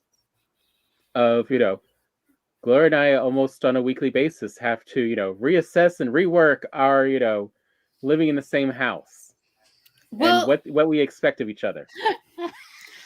When it comes to my bio parents, I've had to take this thing of I've had to basically accept that I am not going to get an apology. I didn't get one while he was living, not going to get one now he's dead. Not getting one from her while she's living, probably won't get one when she's dead. And moving past that is, it's not about them. It's about me, one, not letting them live rent-free in my head, and two, not carrying the weight of that anger around. Because stress and anger and all those things, they are energy leeches. They suck. I mean, it's like you've got an arterial bleed out of your soul. And every time you think, okay, I can pull my finger out now.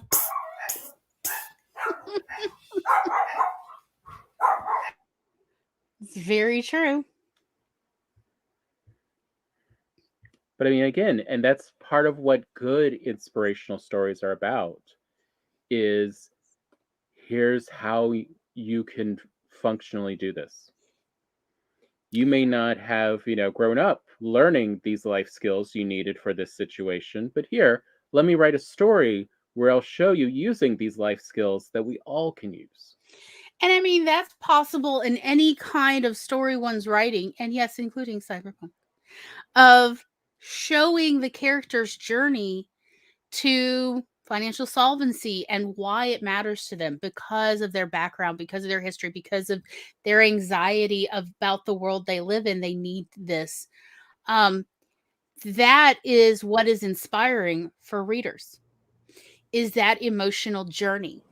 And it, because the things we need as human beings are pretty common. It's look, we're, as people to people, we're not that different. No matter what side of the planet you live on, we're not very different in what we psychologically need and what we're psychologically dealing with. So, any experience as a writer you have that, particularly if it was a difficult journey, like something emotional, such as forgiving a betrayal, grief of any form, including just grief over the life you didn't get to live, any of that you can then put into your writing, even if your place setting is on a different planet in a different time period with different kinds of people. All of that is relatable. Yes, the doggo alert. So everybody who is writing is more than likely qualified to write a story that has a lot of inspiration in it. Another doggo. Look at the babies. However, as writers, we have to go to the place. We have to go to that emotional journey and actually map it out, rather than skipping and boom, everything was fine and everybody was fine and Tiny Tim didn't die. Ta-da! No, readers want us to go and write out, how did Tiny Tim not die? Yeah, and I think I think that it gets very hard, because with inspirational fiction, there is, that the happy ending is your payoff. That is your payoff. You're going to get the happy ending in the end. And so but we need to make it a believable happy ending. We need to make it an attainable happy ending, not just 2 chapters before the end. Oh, look, fairies and magic and, or angels. I'm sorry, not fairies, angels and magic and miracles. Yes, yeah, exactly. Angels, yes. Miracles are awesome, but and I can appreciate them. However, the fact that we actually evolved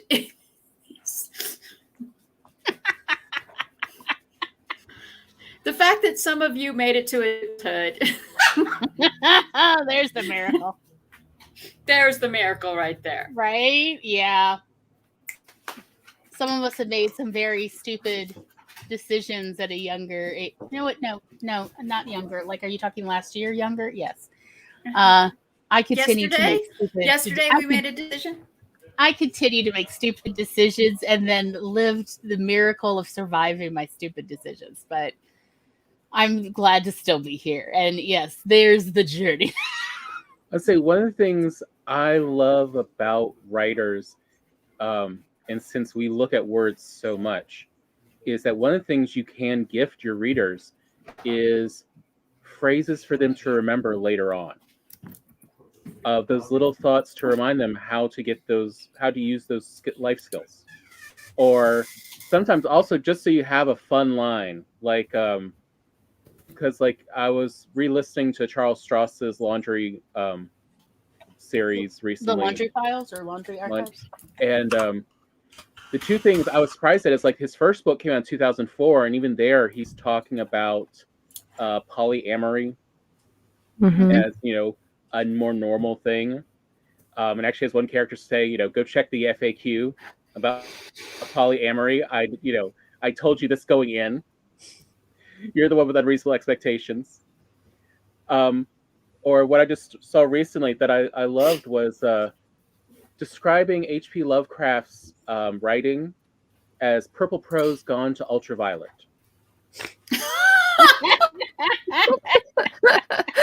Oh my gosh, yeah. I mean, Wow. if that isn't so on the nose, Holy crap. It's honking. It's so on the nose. Wow. My gosh. Again, there's nothing wrong with purple prose, but once it reaches ultraviolet, it does weigh on the mind. There's the mouth of madness. That's so funny. I know. I do love me a mindful inspirational quote. I pop them in from time to time myself. So yes, exactly. But I mean, you can transmit a lot of information that you always wanted to tell people, and well, at least it's there in the stories, so my readers can learn it. Don't compliment someone on their genetics; compliment them on their choices. Right. Or don't. No matter what the decision is, as long as you know why you wanted to do it in the first place, it's all right if it turned out bad later. Mm-hmm. You decided in advance what you were willing on. What is it I'm always doing to Charlie? Compliment bondage. Oh, you are creative and talented. Accept our praise. That'd be like holding praise over someone's head. Keep it up and I'll praise you. You will like it. That is friendship, and you're choosing to do this. They're going to be uncomfortable. It's like, but I'm doing this for your own good, and I'm doing this out of love and compassion. Right. I'm going to duct tape you down and feed you cookies until you're happy. Right. Open your mouth. Yep. Mm-hmm. Exactly. But and I think that's showing the journey is something that it's really something that we need to focus more on. Mm-hmm. For people who write inspirational fiction, or like me, I write overcomer fiction, which is inspirational adjacent. Yes. Mm-hmm. Is the focus on the journey, and accept that there are people who don't want to read the journey. There are people who don't want AA to not work for a character. They don't want to see the character the fourth or fifth time in the book that they are jumping down the rabbit hole boots first. And it's just not their kind of book. And just inspirational fiction isn't for everyone. Like other genres, it's the same criteria. Mm-hmm. But if the journey is interesting enough, a lot of people will stay. Oh yeah. A lot of people will stay. And then, and then there's the thing like that I faced with some of my books where I want my books published in Islamic markets. So I cannot put the word Jesus in my book. I cannot revert to God. I can say they go to church, but not explain what they do in church. Right. And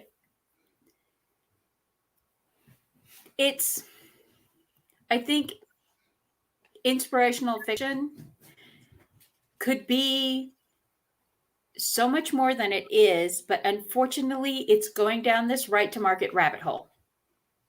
Well, you do actually kind of bring up there something else that people don't think about, but often for humans, they talk about necessity being the mother of invention, but often restriction is the mother of creativity. And right now, inspiration doesn't have very many restrictions placed on it. As you said, there is sci-fi, there's historical, Western, adventure, there's no real limit, mystery, for it. Crime drama. And sometimes those lack of limits do kind of water down the style, versus putting a few restrictions and seeing then what you create often can make a more interesting product. And so try to doing inspiration without referencing God. Mm-hmm. Is alone an interesting approach to take, and to see how you do now have to work harder to get the same concepts across, but you do also then have a better chance at reaching more people. Sure. Because you are having to think more consciously about your phrasing. Good point. I think we're probably at the right point to take another 10-minute break, but Amy has got to go. So, Amy, do you want to do an outro? All your info is down below. Sure, I'll do it. Okay, let me make you big. There we go. All right. Well, I'm Amy, also known as Shiny Knight on Twitch. I stream over there. I do writing sprints Thursday, Friday, Saturday.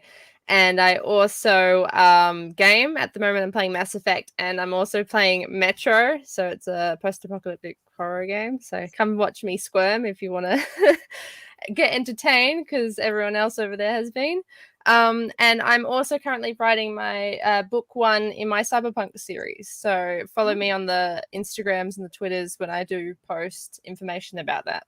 Excellent. Thank you so much, Amy. And we're so glad that you got to share a little of your time with us today. Thank you so much. No, thank you. It's a pleasure as usual. Oh, thank you. Yes. That's all right. All right. You have a good day. Okay. Thank you. So we are going to take a 10-minute break. Again, now is a lovely time to make sure you have something to drink or a snack, or, maybe see how your bladder's doing. I'm just throwing that out there, y'all. Trust me, when you get older, you will care about your bladder and kidneys more than you thought you needed to. It's just age happens. Take my word for it and take care of them now. So we will see you in approximately 10 minutes.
Maybe, maybe, maybe, boom.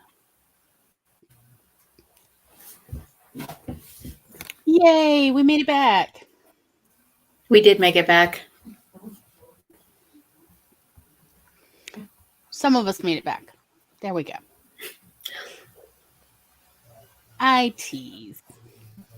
I think the sky outside Tom's window is the same color as the sky outside my window because the reflection in my glasses is the same color of blue. Yeah. It does look like it's coordinated a bit. It is a very blue sky. I feel like that's a good way to have your life set up. Yeah.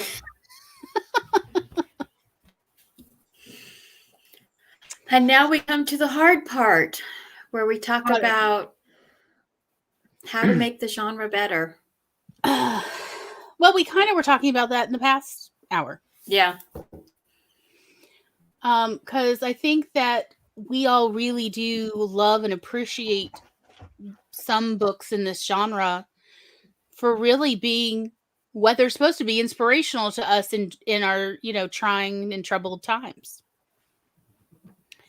And it's not just spiritual books. There are, stories about people who have overcome, like, who was it? The guy that had to like cut his own leg off when he fell down the crevasse. I think it was his arm. One of his arms. Yeah, I think was it his arm? Got pinned. Yeah. Yeah, the 127 hours. He got pinned. Yeah, and he had to like cut his own. I can't even imagine having to do that to myself. But I mean, and so I think inspirational doesn't always have to mean religious. Right. Yeah. And even, as an odd example, a lot of, Lifetime and Hallmark Christmas movies are not religious, but they're really popular. They have one coming out with a lesbian couple this year. Mm-hmm. It's called Under the Christmas Tree. Oh. I have it set for my DVR to record it. I'm like, oh, please don't ruin this. Please don't ruin this for all of us. Please. Oh, that reminds me. That's the one we still haven't watched from last year. Which one? The one with Fran Drescher in it, right? That's Canadian? Yes, no, you're right. We still haven't watched that. Did you ever? Anyway. I think so. I'll check on that a little bit later. We'll work on that later. Yeah, because we do love to watch some fun, sweet Christmas movies. Look, these are all popcorn. They are just meant to be people who aren't happy. And how do they get in the Christmas spirit? But the answer is by actually addressing problems in their lives. Those are at least the good movies, the good books of this sort of subgenre of Christmas type inspirational stories, is being inspired enough to actually commit change in your personal life so that you can experience more happiness, more joy, and less misery. Whatever that means and whatever the reason behind what's going on in your life, whether it's sometimes you have a character, finally decide to give up this job that they thought they wanted, but now they realize they're quite miserable in. So, and the only way to do it is to move back home to their small town, and they feel like they've admitted defeat, but then they learn that's not what defeat looks like. That is what success looks like, is going, hey, I'm not happy in this. I need to regroup and change my life course. So, there's plenty of inspirational fiction that really doesn't have a faith base, that at least I've read. And some of it is actually even aimed toward more how do I say this? I'm just going to say it. More masculine type readers. So, because masculinity be so fragile. So, but nevertheless, are very Welcome much. to Man Park.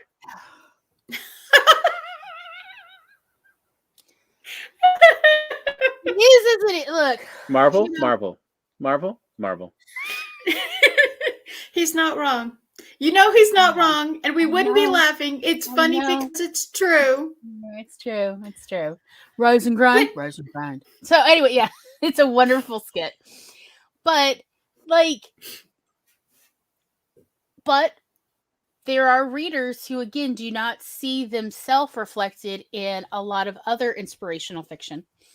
And so this appeals to them where it's more the protagonist is usually male and is usually middle-aged or older, and how they're navigating their life now that, essentially they're having to, often it has to do with transitioning to a new stage in their life. Like, so retirement, or the children going to college, and then what am I going to do when there's not children at the house anymore?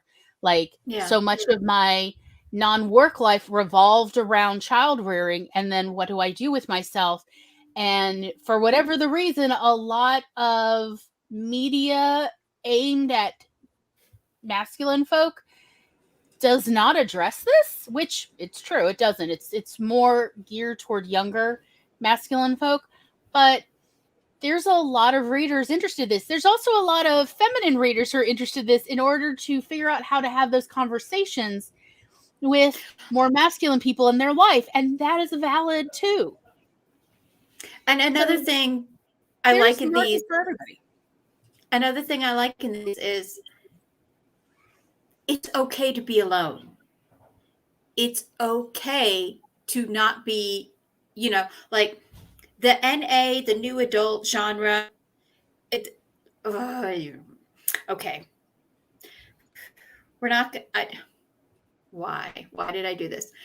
Tom's laughing because he knows my rant about how all the characters are so desperate for a hookup and validation through whoever they hook up with.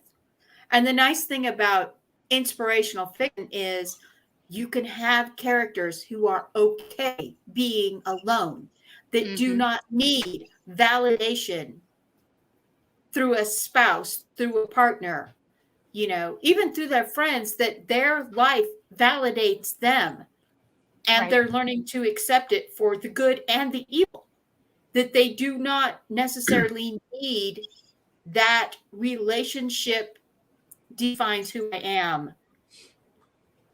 Counterpoint to the new adult genre that is all about can't be a real person unless I have some other person telling me I'm a real person and they love me. I mean, you did remind me, though, of like a great example, and not quite Christmas movie, but it counts close enough, for those of us above a certain age, of Grumpy Old Men with Walter Matthau. Yes. And I loved Grumpy Old Men. I can't remember his name. John Lemon? Something? Yeah, John Lemon. Yeah, was it John Lemon? It's something Lemon. I remember that part. Yeah, it's something Jack Lemon. Lemon. Jack Lemon. Jack Lemon. Yeah, that sounds right. Again, it's him. It's both of them learning to redefine themselves in retirement, not by their relationships with a spouse, and also understanding what their friendship, what their real expectations are from each other, even. Yes.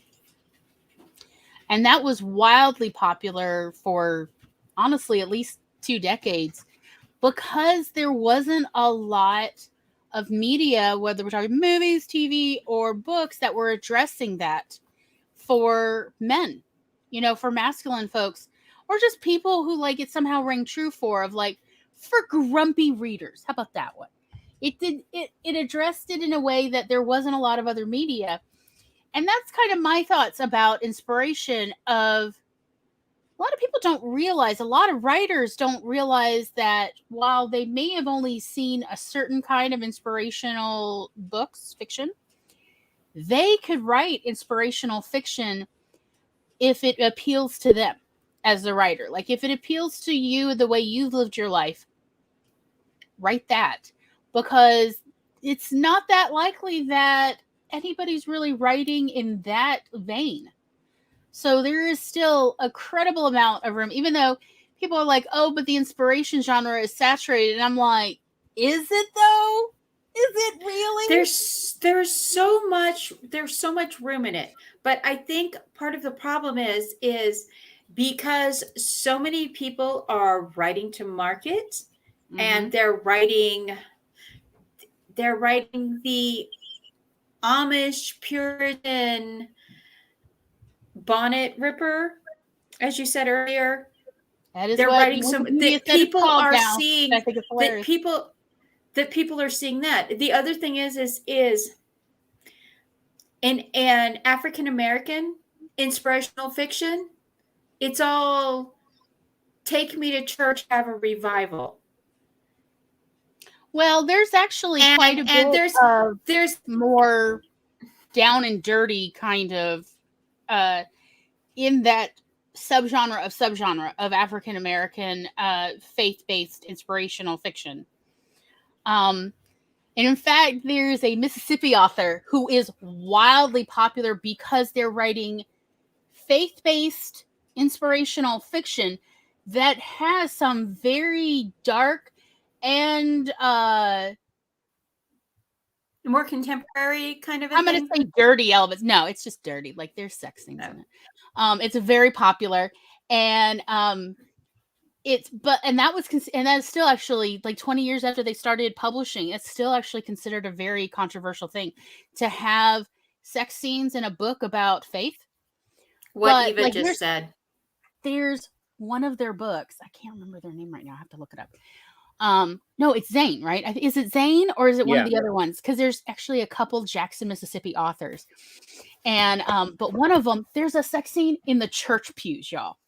Church is not in session. It's like after Wednesday night when everyone went home, and then they sinned in the pews. And let me tell you how many libraries were abuzz for like a solid 2.5 years when this book came out. And every reader wanted to tell me about it. And I'm like, I have now heard about this so much. But it raised so many moral questions, moral philosophical questions. People were buzzing about it, and it was very useful because they're sinning in the church, y'all. They're sinning in Mississippi churches, plenty. And this gave a lot of readers permission to discuss the story and the sinning in church going on. So it had a wonderful positive effect with a very controversial story. And believe me, it is a roller coaster ride in this story because one of the people sinning in the pews was literally the pastor. He then, quote, gets saved again, right? And then he still sins at the end again. But the woman is like, no, you will not fool me anymore. I move on. So again, this was a very controversial book. And I just was so excited that they were really addressing very difficult and challenging moral questions, moral problems that any community might have to encounter. And to see this kind of innovation going on in what can get to be a very staid market was exciting. Also, because like I started reading African American inspirational fiction when I was in college in the dorms because these books would get passed around. So it'd be like, no, you have to read it this week so we can then discuss it. Like, and the books would just like travel throughout all the dorm kind of thing, where essentially it's an inadvertent book club. So that's where I was originally introduced to these kind of books, and to be reading about essentially people on their own identity journeys about their sexuality or their gender and having very difficult conversations with their loved ones, with their closest friends, and going, how are they going to get through this? I mean, even I was on the edge of my seat and everybody's discussing. We would literally in my dorms at Pert Community College, we'd be getting together on Saturday nights in someone's dorm room, like 28 girls, 28 young women sitting there all discussing the story and what are the pros and cons and what did they do right? Which characters did something wrong and all of that. How would we have done it different? It was electrifying. And it also opened the door for a lot of us in those kind of moments to sort of be open and flexible to our own journeys. It definitely gave me some more permission to sort of travel a little further on my own sexual identity journey. So these books have a lot of power to help people who don't even realize that they maybe need help. So, I've seen, at least down here in the Deep South, the African-American Christian market books that are innovating. They are pushing the envelope. They're pushing the idea of propriety pretty much off the cliff, quite frankly. And I wish we would get some of those up here. I wish we would get some of those. I will hunt down these titles. I will happily hunt down these titles because I thought they were widespread. But now that I think about them, like, these were a bunch of Jackson, Mississippi authors, and these may be more independent published. So I can see where distribution might be more limited. Yeah. Yeah. Usually the ones that we see up here are and I hate this, the woman who got out of jail and she's trying for drugs or prostitutions or something. And it's always a Black or Hispanic woman. Mm-hmm. She's trying to get her life back together. So maybe she can get a child back or something. And dad or grandpa's a preacher. And and the new choir director or lay minister, he's, falls in love with her, and they're trying, she's a hot mess and a half. And then it just goes to that she goes to church and she just has this epiphany moment, and then she's like singing, and everything starts going right after that. And it's like, so you just, it's no real story development or anything. No real about the fact that she has to deal with the fact that, I'm on parole and social services has my kids, and Mm-hmm. it's all a thing. And I would like to read something that's not just that broad painted brush of, Yeah, I could see that. Yeah. And like versus the books we had, at least when we could keep them in stock. Because, I mean, understandably, these books were getting circulated a lot, so they were falling apart. None of these books were even available in hardcover. So trade paperbacks do fall apart in library circulation much faster. And so these books were hot circulators, which was wonderful because when they're checking out a lot, it means the community is discussing it. People are talking about it with each other, and it means that it's serving the readers because word of mouth. When word of mouth is electric, that's how you found at least a group of readers where they're thirsty for what's going on in this book. That it's addressing concerns, it's addressing situations that readers are not finding addressed elsewhere, so they are thirsty for it. I would like to see one thing. I would like to see military fiction bleed into inspiration genre, because literally we've got a couple 100,000 men and women in our country with PTSD right now. Well, again, we had some that were, they were focused on military wives, but we had there was a whole series that was really popular at our library at least 10 years ago that was about military wives, military husbands, and when their service members come home and deal with PTSD, but also that transition back into lifestyle. There at least was very popular in the late 90s through the 2000s. We had several book series of that nature that were. I haven't seen anything like that recently, and I know that there's so many guys out there struggling with the day-to-day afterwards, especially here in Colorado. Yeah, I'm in an hour from 3 major military bases, so we see a lot of it, and it's. You always, whenever you go to the store or anywhere, you see somebody walking around with a dog in a medical vest that's a PTSD dog. Yeah. And so I would like to see that, and like overcoming addiction. There's a lot of stories out there about overcoming addiction, but I don't really know if I would call them inspirational fiction, because some of the stories, some of them are very inspirational, but for the most part, it's more like, oh, look at me, I did this. And it's like, yeah, but are you still going to be here in 5 years, 10 years? How's that going for you? So, and I hate the one time through rehab fixes you trope. I know for a while, at least, there was a couple different inspirational series that were that definitely included were the characters using 12-step programs to work through their process. And we had some of the books in each of these series. So, there's for alcoholism, but there's also ones for narcotic addiction and various other, gambling addiction and so on. And we had some of the books in each of these series and they were fairly popular. They were fairly good reads.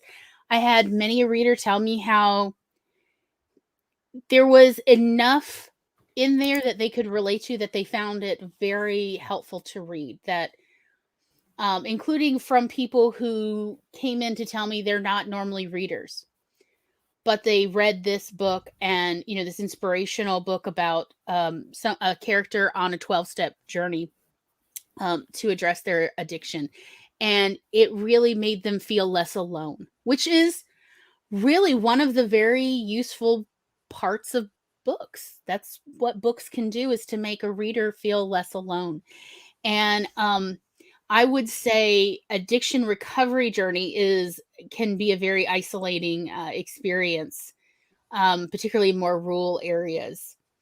Well, probably anywhere, I imagine. So they do exist. They have existed. I don't feel like there's enough. And I think part of that has to do with there's not enough writers writing this kind of fiction. It's like one of the new things is, and I don't really know if these would be considered inspirational or not, are the sex trafficking survivor stories. Mm-hmm.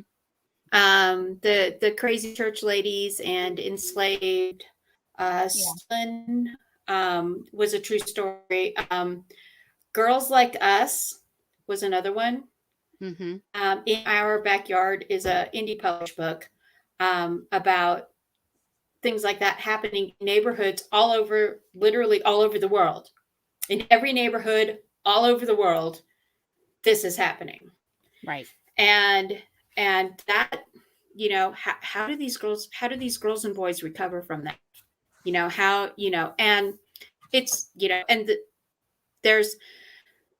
there's migrant workers. We have people who come up from Nicaragua, which is not a safe place to live.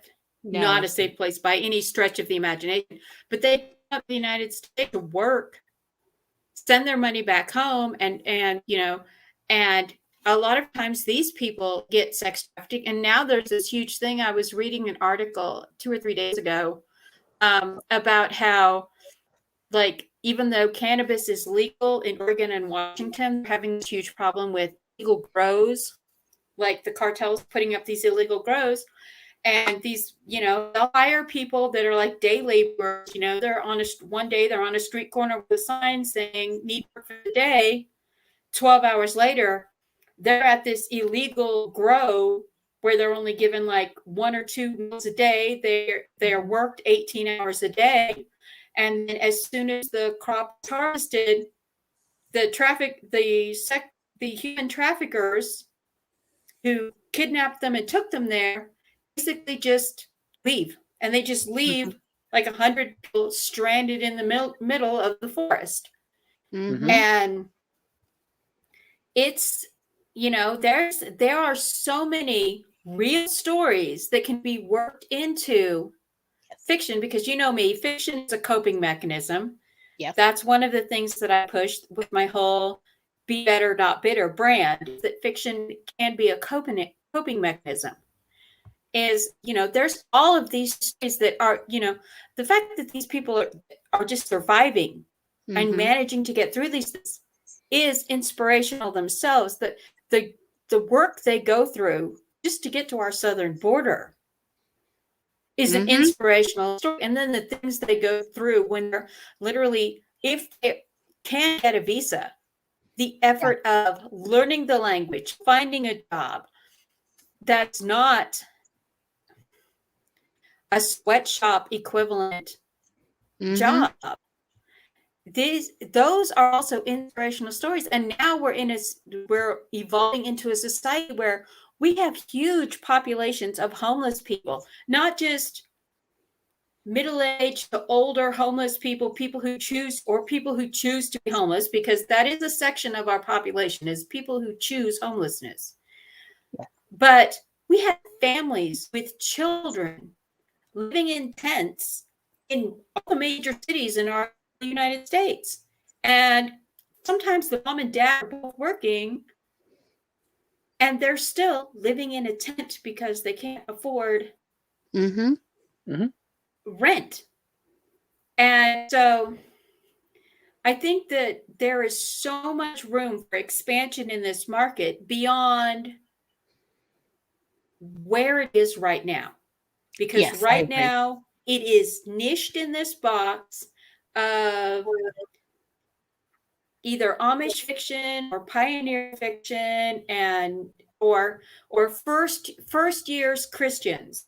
That's another thing where you'll find a lot of inspirational fiction, is that first 50 years of Christianity being built as a church. You'll find a lot of fiction in there, like historical type fiction.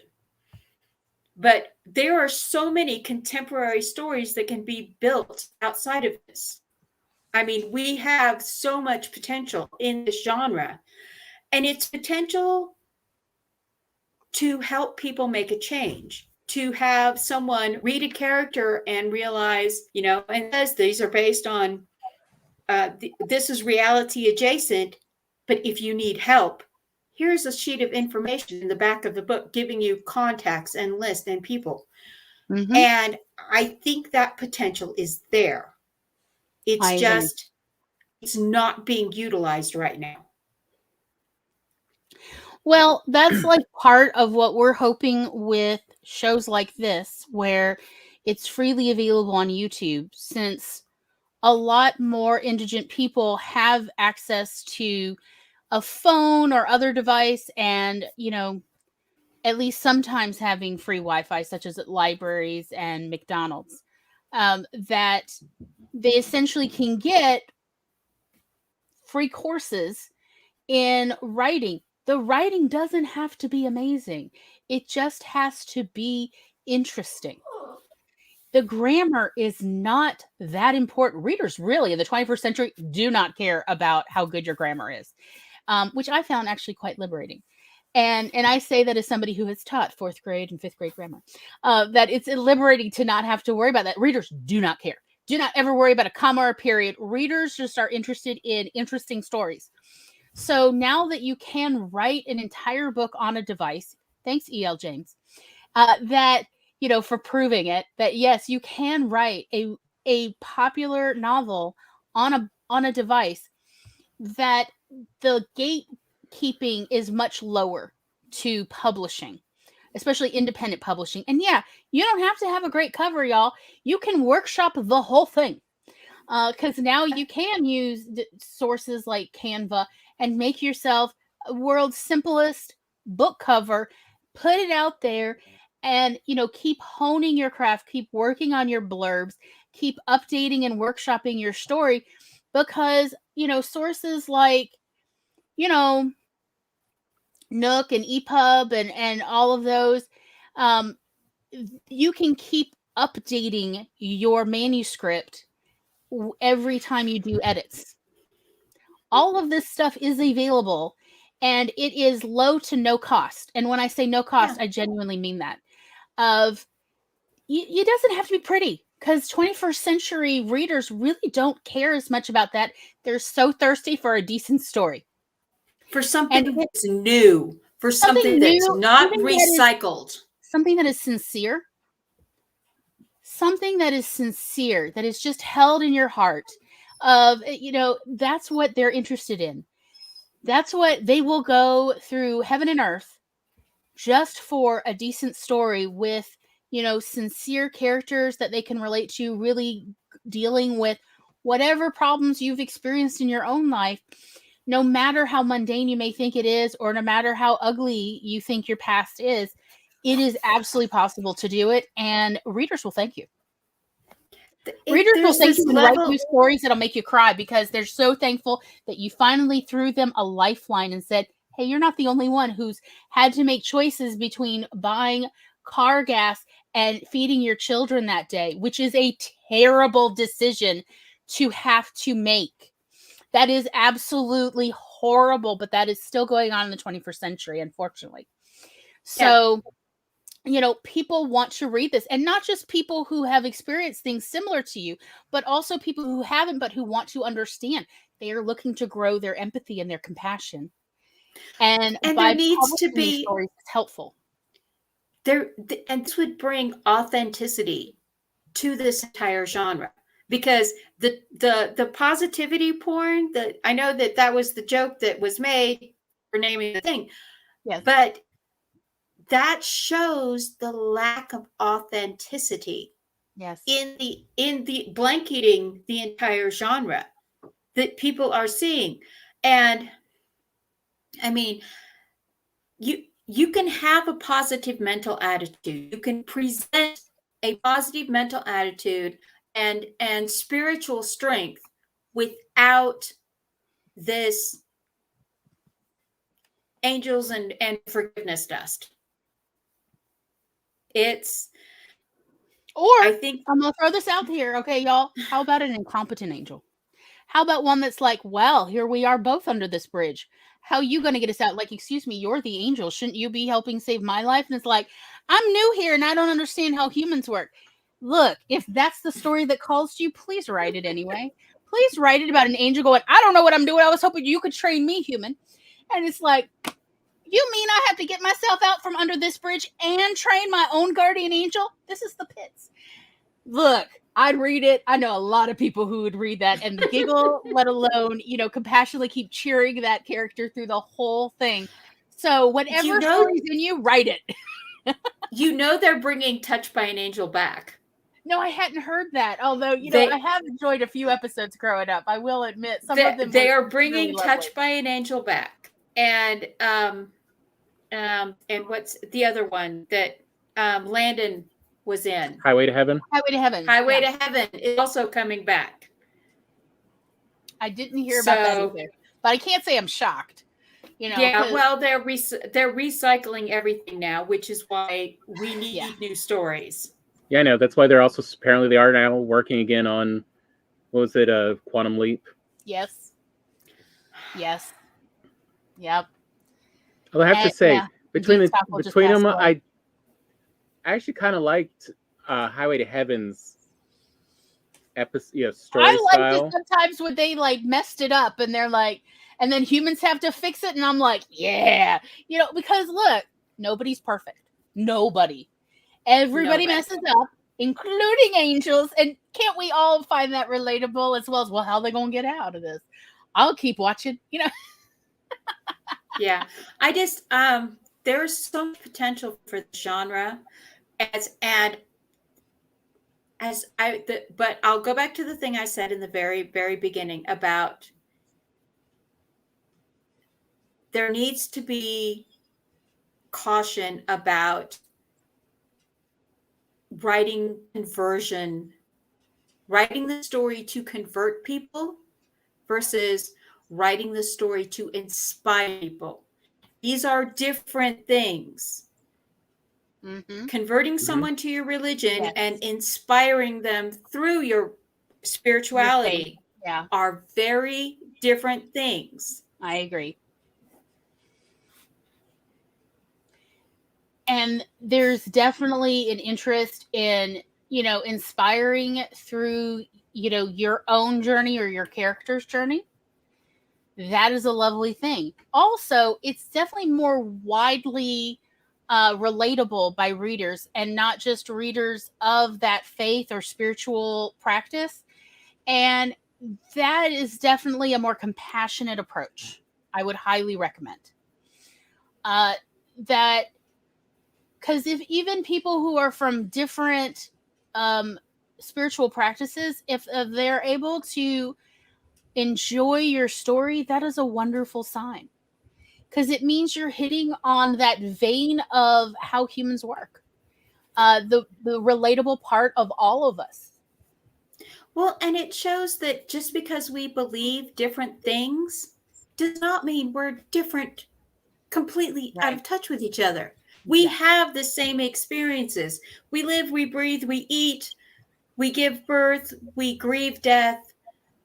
We all have the same thing on our little tiny green and blue marble. Yep. And even though we believe very, very different things, we can still connect on a level that has nothing to do with our politics or our religion. And this is in a world that is doing nothing but trying to shove politics and religion down our throat right now to divide us in every possible way. Right. So there's a lot of potential for this, and there are Grand Canyon size potholes where this genre could go off and just go completely wrong. Yeah, there's plenty of room to write in this and to write something that other people are not writing right now. And why aren't they writing it? You know, there's this adage of like, well, if everybody is not doing it, maybe there's a reason. No, the answer is they haven't had that creative thought. Do not worry about that. Do not worry about it. The other answer is trad publishing isn't interested in things that might make someone uncomfortable. Small mind. Not important. You know the 4. You know the 4. Oh, I hear it's now soon going to be 3. Yeah, I know. It's terrible. That's how they're eating themselves. Anyway, but that is the beauty of independent publishing. And that's what I'm saying, like, zero draft it, which is what we do as writers when we are telling ourselves the story. Zero draft whatever you've got, in whatever form you've got. And then see if, give it a couple weeks before you reread it. Then reread the whole thing. It may take you a few days, depending on how much you've written, but reread it. If you still like it, if you overall still enjoyed rereading it, you've got something there to work with. And it means readers will also enjoy reading it. Because you already know how it ends and you read it and you still enjoyed it. That's the good sign. And honestly, anything where you've experienced a hardship yourself and you knew all the steps you had to take to deal with it, to address it, to cope.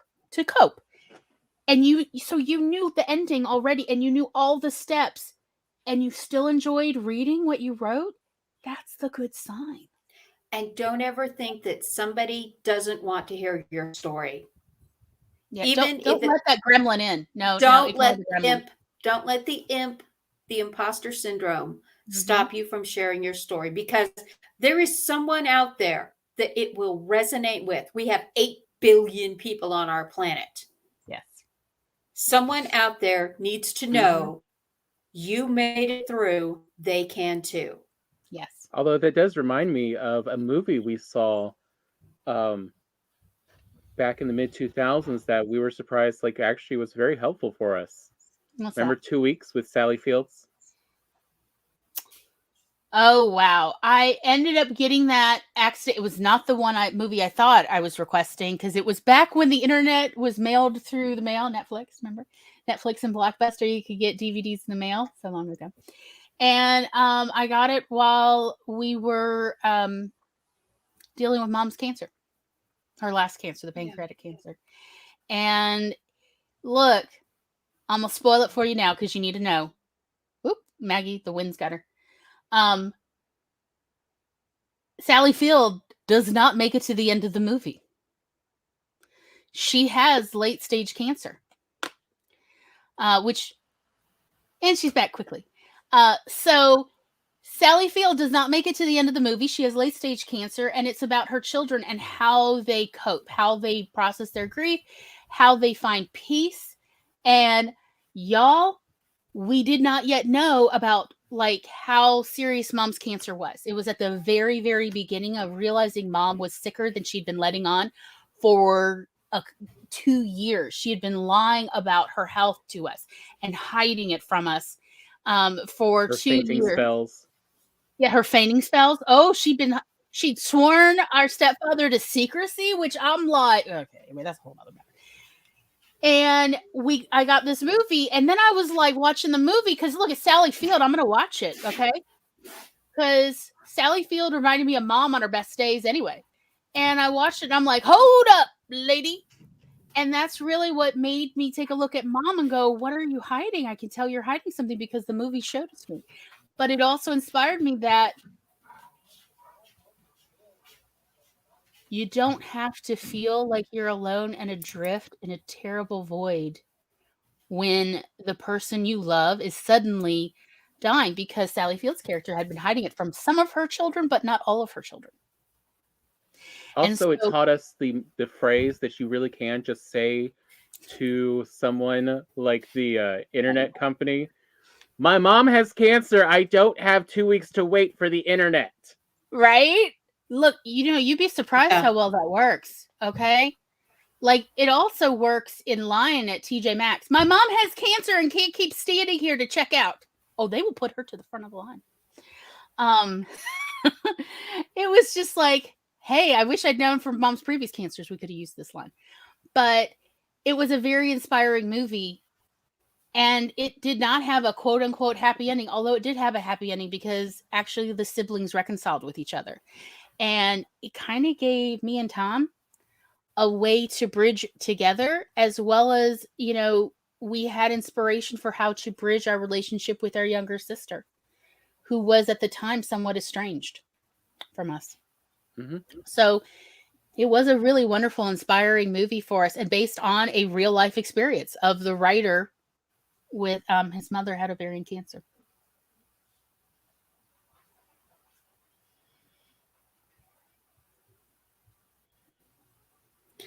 So yeah, like inspiration is great, especially when it's taken from a place of authenticity. I'm just gonna post the Amazon link, because in there, just under the main part, editorial reviews, is the interview with the writer, director of So How Did This Movie Come About? And it's this long, 30, 40 sentences on why they wrote it.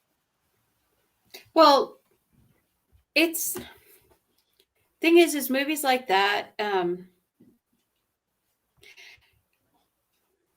you can see where people are going to avoid something like that, because it forces them to think about things like,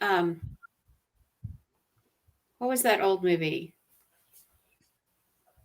Cocoon. Mm-hmm. Remember that movie? And it really forces people to face their own mortality. Mm-hmm. And I think that's where the power of levity and that, essentially giving people cues early on that you are going to hold their hand through this, where it gets harsh. It's not going to be Steel like Magnolias. Yeah. Steel Magnolias, when Sally Field's in the cemetery and she's like, I just want to punch somebody. I said, punch Weezer. You'll be doing something for the good of humanity. That, that was oh gosh, how old was that book? That book came out in the 80s. Yep. Well, I know the movie came out in the 80s. Yeah, the movie came out in the 80s. But the inspiration genre doesn't have anything like that right now. It doesn't seem like it's got this very, like I said, it's got this very scripted feel. And that all of these authors are they're writing to market. They may not necessarily be writing from their own place. They're just writing to market. And the books and stories like 2 Weeks, where they are the author screenwriter is writing from a very authentic place. I think that's what we need. I think that's what this genre needs.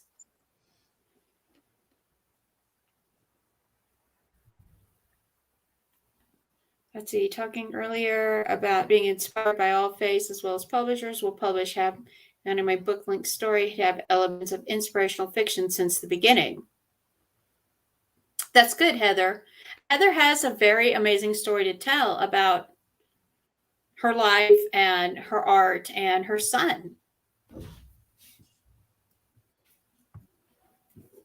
But this genre has so much potential. I just keep saying that. Because it is all, in the end, it is about the human experience. And that is what people are interested in for our fiction. Right. You know, I would love to read, like, there was a video that I saw recently on YouTube called Soul Nights, as in Seoul, Korea, about a university student who he got out of the university and he couldn't get a job with his degree. So he started working, like he started with this people working deliveries, and where people are literally working themselves to death. And and how is he going to overcome this? I want to follow that journey. And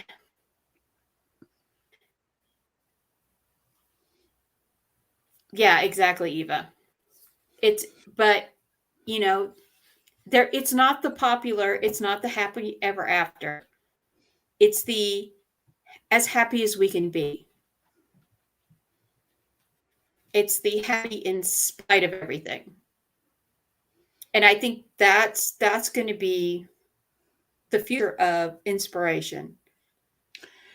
I think that but it's like we were talking about, earlier in the show about the things we have gained from reading inspiration fiction, including just enjoying the small hours, the little things, spending an hour with a friend, just enjoying the sunrise or the sunset, or just what it looks, the sun, the landscape on the prairie, whatever it is, of just appreciating and enjoying the beauty surrounding us, and just taking a moment to do that. That is part of coping. And that can be very inspiring. But yeah, it helps to be reminded of that, like in stories that sort of have the character illustrated by living it, rather than just saying to another character, oh, you should just enjoy the sunrise, rather than writing a small scene where a character is observing the sunrise and thinking about their thoughts, whatever it is. That is what's inspiring, is the character going through the motions, doing the work.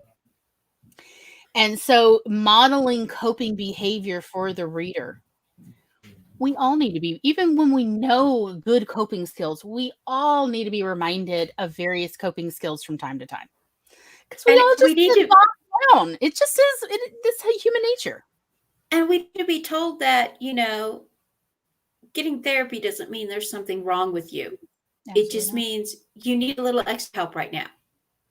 Admitting the terrible thing happened to you does not make it your fault. You are not, it is not, something happened to you. It was not your fault. You still need to deal with it.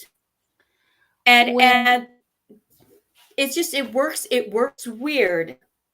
It works out weird because, there's still in the background, I think, of our society is this mentality that it goes back to the medieval church of, if something bad happens to you, what did you do to deserve this? And that is those are the people that inspiration genre needs to literally reach out and grab. Right. Those are the people that need it the most. They need that reassurance that I went through the same thing. The author suffered the same thing. I am modeling these characters on people, real people who suffered the same things. And you're not alone. Here's some steps. When I was seeing my first therapist when I was 19, one of the things I asked her was, am I weak for seeing a therapist? Does this mean that I'm less strong for putting up with the, twists and turns of life, that I'm already having trouble coping. And she said, absolutely not. What it means is you have a very strong and healthy will to live. That's what it means. That you have like gone to therapy and you keep coming back means that you're the one who is very much committed to your own success in living. And that she said, and she told me right then and there, she's like, that what inspires me. Gloria, you don't know, but my week was really rough, but I was looking forward to our appointment that week was on Friday. Friday late afternoon. I think I might have been her last appointment of the week. And she's like, do you know how I got through Wednesday and Thursday? Was knowing I was going to see you today and hear how you are so committed to living that here you are pushing through forward in your own life. And I'm like, wait, I inspired you? She's like, yes.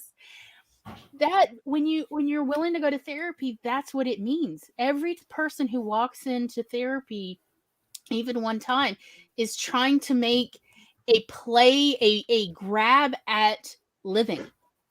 They're trying to say, I am moving forward in my life, or I want to move forward, but I'm going to need some guidance. I'm going to need some mentorship here. That's a therapist. And so anytime somebody's going to therapy, that's what I think of like, oh, this person wants to live. That's lovely. That's what I think of every time because of her. And if you don't connect with your first therapist or counselor, get another. Do not give up. It ain't you. Do not give up, because like, you will find someone out there that will be able. Therapists are like editors. There's good ones, and there's ones you don't connect with, and then there's some genuinely terrible ones, like just terrible. And it ain't you. It ain't you just because you don't connect with your editor. It ain't you because you got a crappy editor. You just keep moving. It's like dating. Okay? It's like blind date. Learn to say to your therapist, it's not me, it's you. Right? It's just not working out. I'm going to move on.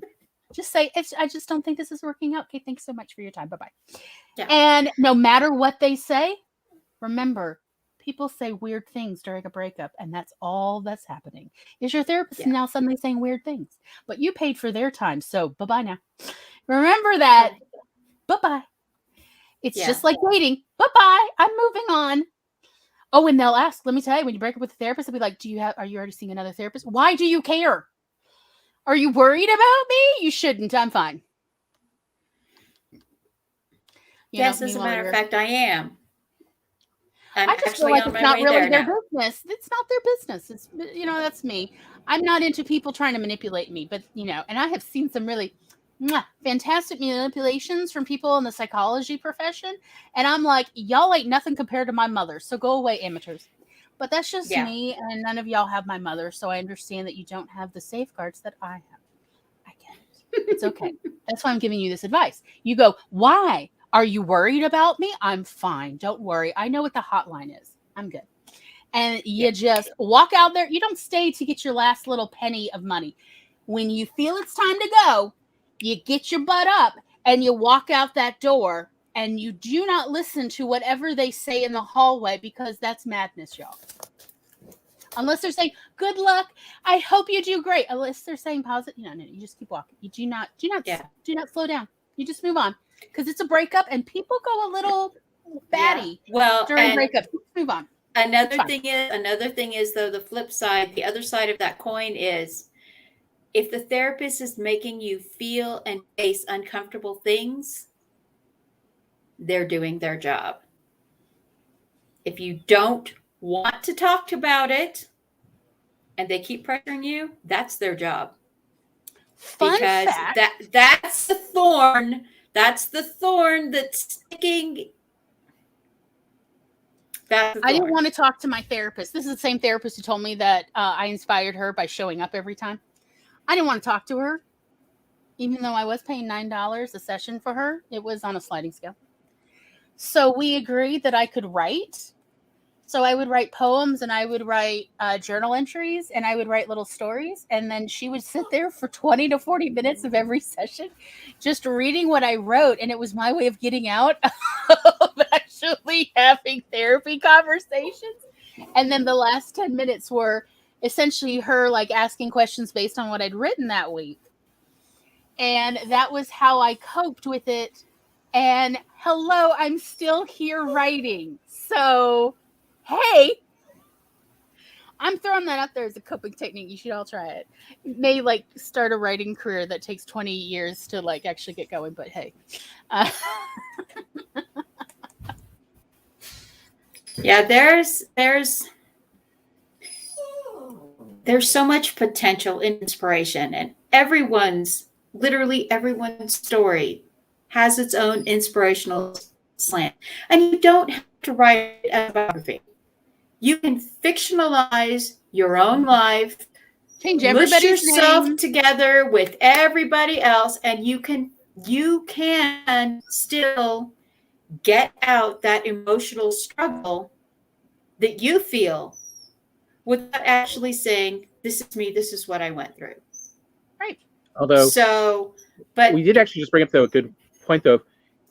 But if you have been to therapy, maybe actually show a few sample sessions of what therapy is like when it's good.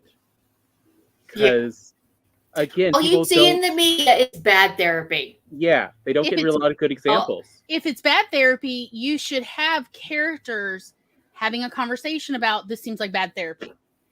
And, do not leave it to the reader to understand these nuances.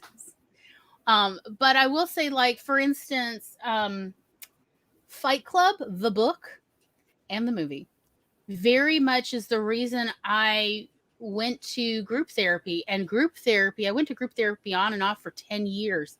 And it was truly helpful for me. But I would have never gone if Fight Club had not brought up all the different, how various different group therapies look. And when they work, how they work well, and when they don't work or when they work badly. There's actually a good like swath of it in Fight Club. And the main character talks about it a bunch. So I felt like I had a little bit of a handle on what to expect. So when I went, like one of the things in Fight Club is if you don't say anything, people assume the worst. So I knew I did not have to necessarily prove I deserved to be there. I could just keep my mouth shut.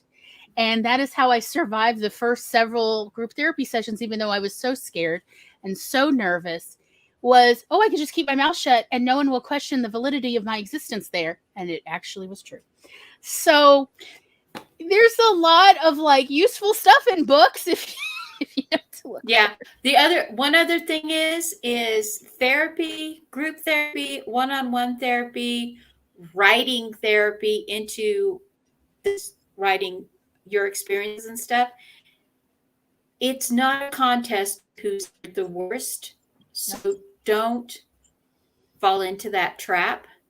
Just be authentic. That's all that matters. I mean, honestly, a lot of like, for instance, I found a place where I was actually helpful in group therapy was many times these were people who felt like nobody wanted to listen to them process their trauma. Or process like essentially the ongoing trauma of their family of origin. And I was happy to listen. I did not experience a negative effect of hearing other people's trauma. In part because I'm neurodivergent, actually, and I just did not find it incredibly relatable for me. Not that I didn't have my parents say terrible things to me, but it just was where I was mentally at the time. And they were so many times I felt like I wasn't useful in group therapy and would later find out because our support group, some of us would actually go to a restaurant afterwards to just hang out later and talk further. Not necessarily about what happened in group therapy, but just like in general, just talk about our lives. And so many of the other people told me, because I'm like, I always feel like I'm just worthless in group therapy just because I'm not necessarily comfortable talking about my stuff, but also there's only, a limited amount of time, And so many other people told me, but Gloria, you're listening to me. Do you know how no one in my life has ever listened before you? And I'm like, oh, I'm bringing something to this. That's awesome, because I felt kind of worthless in these sessions because I just was not ready to talk about my stuff. It literally would take me another 10, 15 years before I felt comfortable to talk about it. But feeling like I was still appreciated and worthwhile and valuable in these was very helpful for me, that I have a place in these kind of situations as a witness to other people, because it doesn't haunt me later. I don't have nightmares of it, unlike a lot of other people who do or who did. So I felt like, oh, I bring something kind of unique to the table. And that felt really good. So even though I felt like, am I really benefiting? Because what I was mostly getting out of group therapy was, okay, my trauma is not that unusual. There are other people who've experienced similar to what I've experienced or worse. And that I'm not, the only one in the world who's been traumatized by my family of origin. I'm not even that standout, that like my trauma is kind of common, and that comforted me at that point in my life. So that was very helpful. Oh, hey, sweet baby. So yeah, like as I said, if you have experiences like therapy related, you can have your characters do it, even if it is a historical novel. There's nothing wrong with an impromptu support group. Well, and that's what like quilting circles and embroidery circles, when the groups, women would get together and they would all work on quilt squares, everybody would embroider. That was group therapy. In the 1800s. Everybody gets together, you're sewing, and you're just talking. And sometimes it was gossipy talk, and sometimes it was like, well, yeah, there's this thing. But the most important thing is everyone who goes through this works at their own pace. You need to, Jenny says hello. Hi. The bunny says hi. Hello, bunny. Okay, pull it up. Okay, thank you. The barbecue chicken is done. Okay. Well, barbecue, it sounds like we're about ready to do final thoughts then. But the thing is there's so much room in inspirational fiction. And if you want to write a Western, write a Western. If you want to write science fiction, write science fiction, or action adventure, or a procedural crime drama. There is so much room in inspirational fiction for so much that is outside of the pioneer Amish girl waiting for her love to show up. Yes. And absolutely. And if you're watching this, then you are probably a great person to do it, if that's something you feel called for. Absolutely. Yes. I was also thinking that also sometimes, like we've seen, as we were talking at the beginning of the show, if you don't have a story, that where the main premise is an inspirational story, you can have that as a B or C plot in your novel for one of the secondary characters, to kind of carry more, carry the story through, and provide more depth to the story and the world you're in. You can, it doesn't have to be that the main thing is about the inspiration. Sometimes it simply will add, an additional palette to your story. Yes. That's in Pagosa Cliffs. I have several characters in therapy.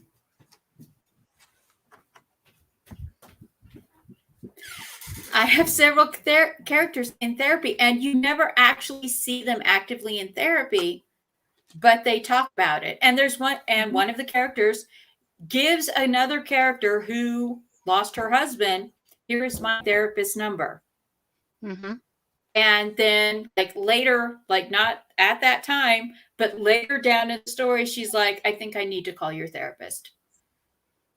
And that kind of influence, not just in fiction, but in the real world, of having that concern that, I have this person who knows me on the most deepest and intimate level, and I am willing to share them with you because I can see your pain. That It's the difference between hope and despair. Yes. And someone else just validate your pain by saying, I can see it. And inspirational fiction, that's the perfect boat for that whole plot river. Mm-hmm. And it, like Tom said, it doesn't have to be the primary thing. It can be a B plot or C plot. And in Red Velvet and Anemones, and in The Wild Anemone, literally 11 sentences, 11 places where I had little sections about Millie having therapy changes her entire arc. Mm-hmm. Yeah, it doesn't necessarily take many words from someone who is struggling to overcome her grief and her betrayal to someone who is actively pursuing overcoming her grief and her betrayal. Mm-hmm.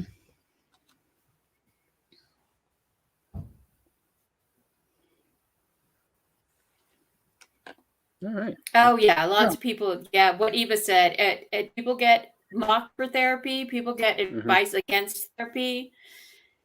People act like therapy in high school it's your permanent record. People act like therapy is the equivalent of getting a bad mark on your permanent record. Honestly, if an employer finds out you're in therapy, they're going to be like, thank God I have one that's coping and not going to freak out on me. Amen. Although I will admit, like hearing this little talk on therapy and stuff, and also Gloria and I've had a lot of other talks about therapy, and like the many different kinds of therapy have different uses and different purposes. Talk therapy is good for certain situations versus group therapy is good for different situations often. And such, but all of these did kind of end up reminding me of Gloria's story about our mother and birth control. And actually hearing that even about the mocking everything, like actually no, it is a very direct analogy, because she took one kind once and it was one of the harshest forms known. It was one of the original 8, and it was often prescribed, is encouraged by doctors to prescribe because it would discourage people from having sex because it really increased painful periods, painful long periods. Yeah. As well as like did have a side effect of breast cancer in young women. So yeah, mom didn't last, but like what, a month or 2 or something on it. And then so for the rest of her life, she's going, oh no, birth control is not for me. Birth control doesn't really work. Versus no, there's so many options. You never found what actually was something that your body would work well with. And the same thing with therapy.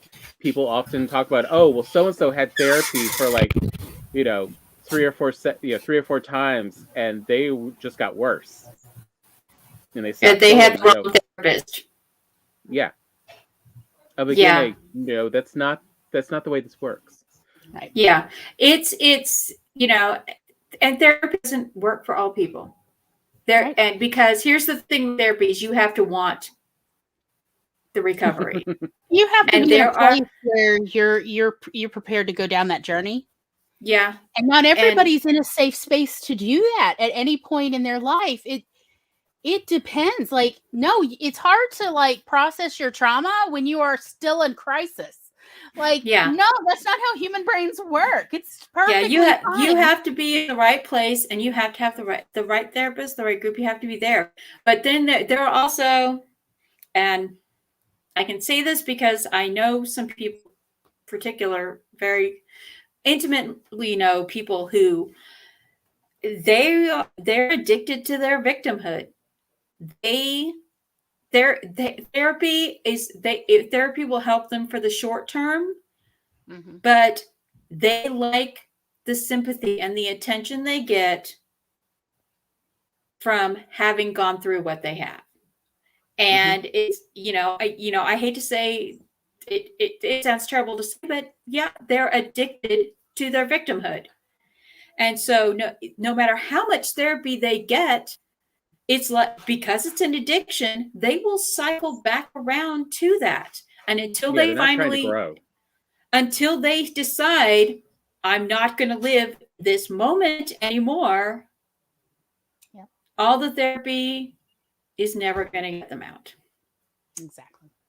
And that could make for a very interesting side character, someone who, you know, they say, oh, yes, I want to recover, but they don't really want to recover. Right. And again, that's also another piece of story that can actually help some people see wait, I am doing these behaviors. And I don't want to be. I don't want to But I don't want to be like that character.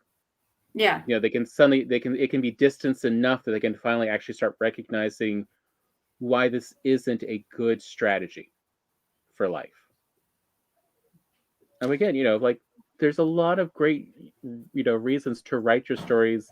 Even you're like, no one's going to read this, or who in the world is this for? Well, you don't know. Write it first and we'll see who it's for. Exactly. And there is somebody who is waiting for that story. There is someone out there who is waiting for your story. Absolutely. Do not be afraid to write it. And do not let the imp tell you, oh, it's not good enough. No one cares about your story. Nobody is going to listen to it. Because I have a book on Incut called Apostasy, which was my friend Brene, who survived an abusive marriage, who then went on to rescue women and gay men at risk in the Middle East, the most dangerous place of all to be intervening with that kind of a thing. And when she was dying of cancer, she found me and she was like, would you write this? I have the story. I need someone to write it. Would you ghostwrite it? And because that's before we finished that story, on every chapter of that story, she insisted that we have, and I agreed, we have little things at the end of the chapter. This is signs of abuse. This is how you reach out for help. This is signs of a manipulative relationship. This is why addiction, why drinking and taking anxiety pills does not work when you're in an abusive relationship, because the anxiety is not the problem, the abuse is. And every chapter of that book, we have things. And so because of that, people reached out to us saying, this happened to me. I think I'm going to finally tell my family. This happened, and I need to talk about it to someone. You don't know who needs to hear your story. Just know that you're not the only one, and that someone out there will be so grateful to know that they are not the only one. Exactly. Any other final thoughts? We all good? I feel like I've been talking the whole time. I don't think you actually have. No, it's my passion. You know, it's my passion, though. I know, yeah. But like, we've all been talking. Yeah. But like, Maggie's got chicken. We gotta wrap this up so Maggie can get dinner. Heather, the thing is she came to tell me she stuck the chocolate cake in the oven. So now I have barbecue chicken smell and chocolate cake smell. Oh, that sounds awesome. Yeah, and Heather's on dinner. Yeah, like that's why the kitten is like meow, meow. Yeah, and now Eva has also gone off to dinner. So yeah, it is definitely time for us to wrap up. I think like I've pretty much said my piece about anybody can write inspiration fiction if they are coming from a sincere place. Particularly if they are like reflecting through whatever characters and any premise, you know, such as time, setting, so on.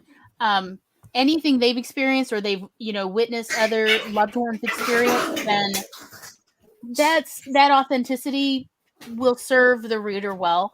You know, also just be open to sensitivity readers, which again is possible to get at low cost, no cost. Especially if you make it clear to people that you are financially not in a place to pay. A lot of people are very willing to bend over backwards to help writers who are simply trying to get their stories out to help other readers, because this is a lonely life we all have to live, even when we have loved ones. And so being able to read other people's stories and getting to live those characters' lives for a short time can be the thing that keeps people going, quite honestly. Some people are, near a desperate point, and just being able to read a story about a character that they can relate to may be what they need to keep moving forward. So we need all the writers we can get. That's my final thoughts on it. We good or no? Yeah. Tom, you good? You got okay. We're good. All right. So, Maggie, would you like to do an outro? I am Mama Maggie Ward, Penumbra Mine on Inkit and Twitter and Instagram.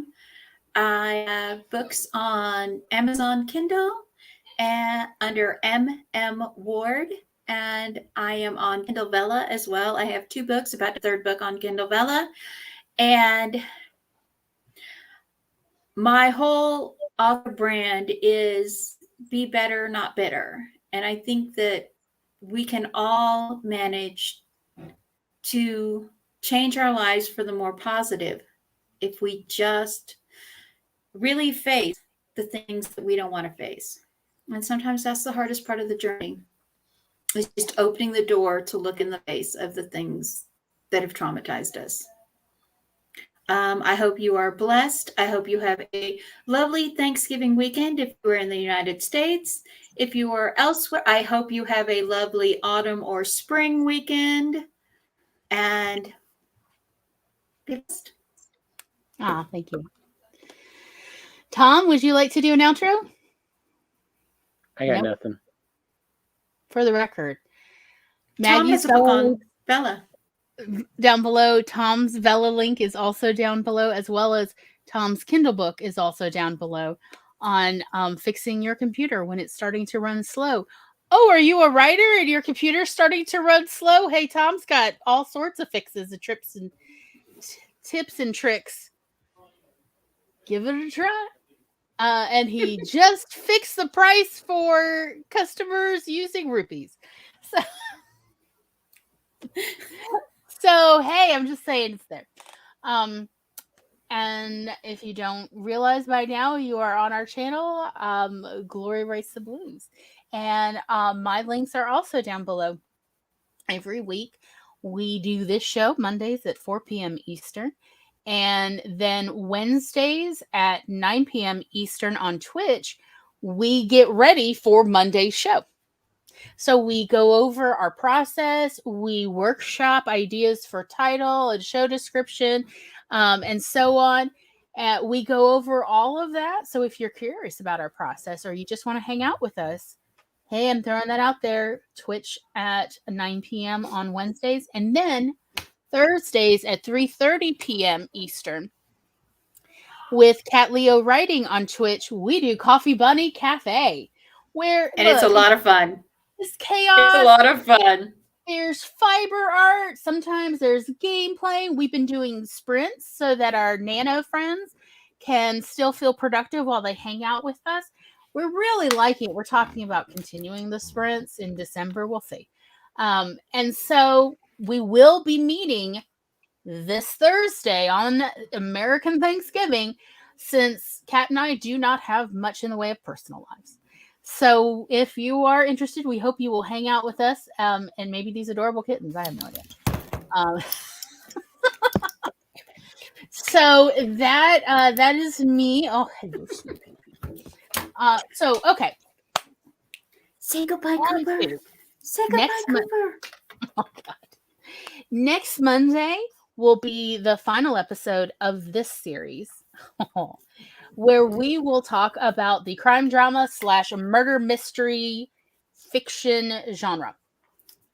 So that includes police procedurals, that includes the fictionalized true crime-esque storytelling, that includes all of the crimes.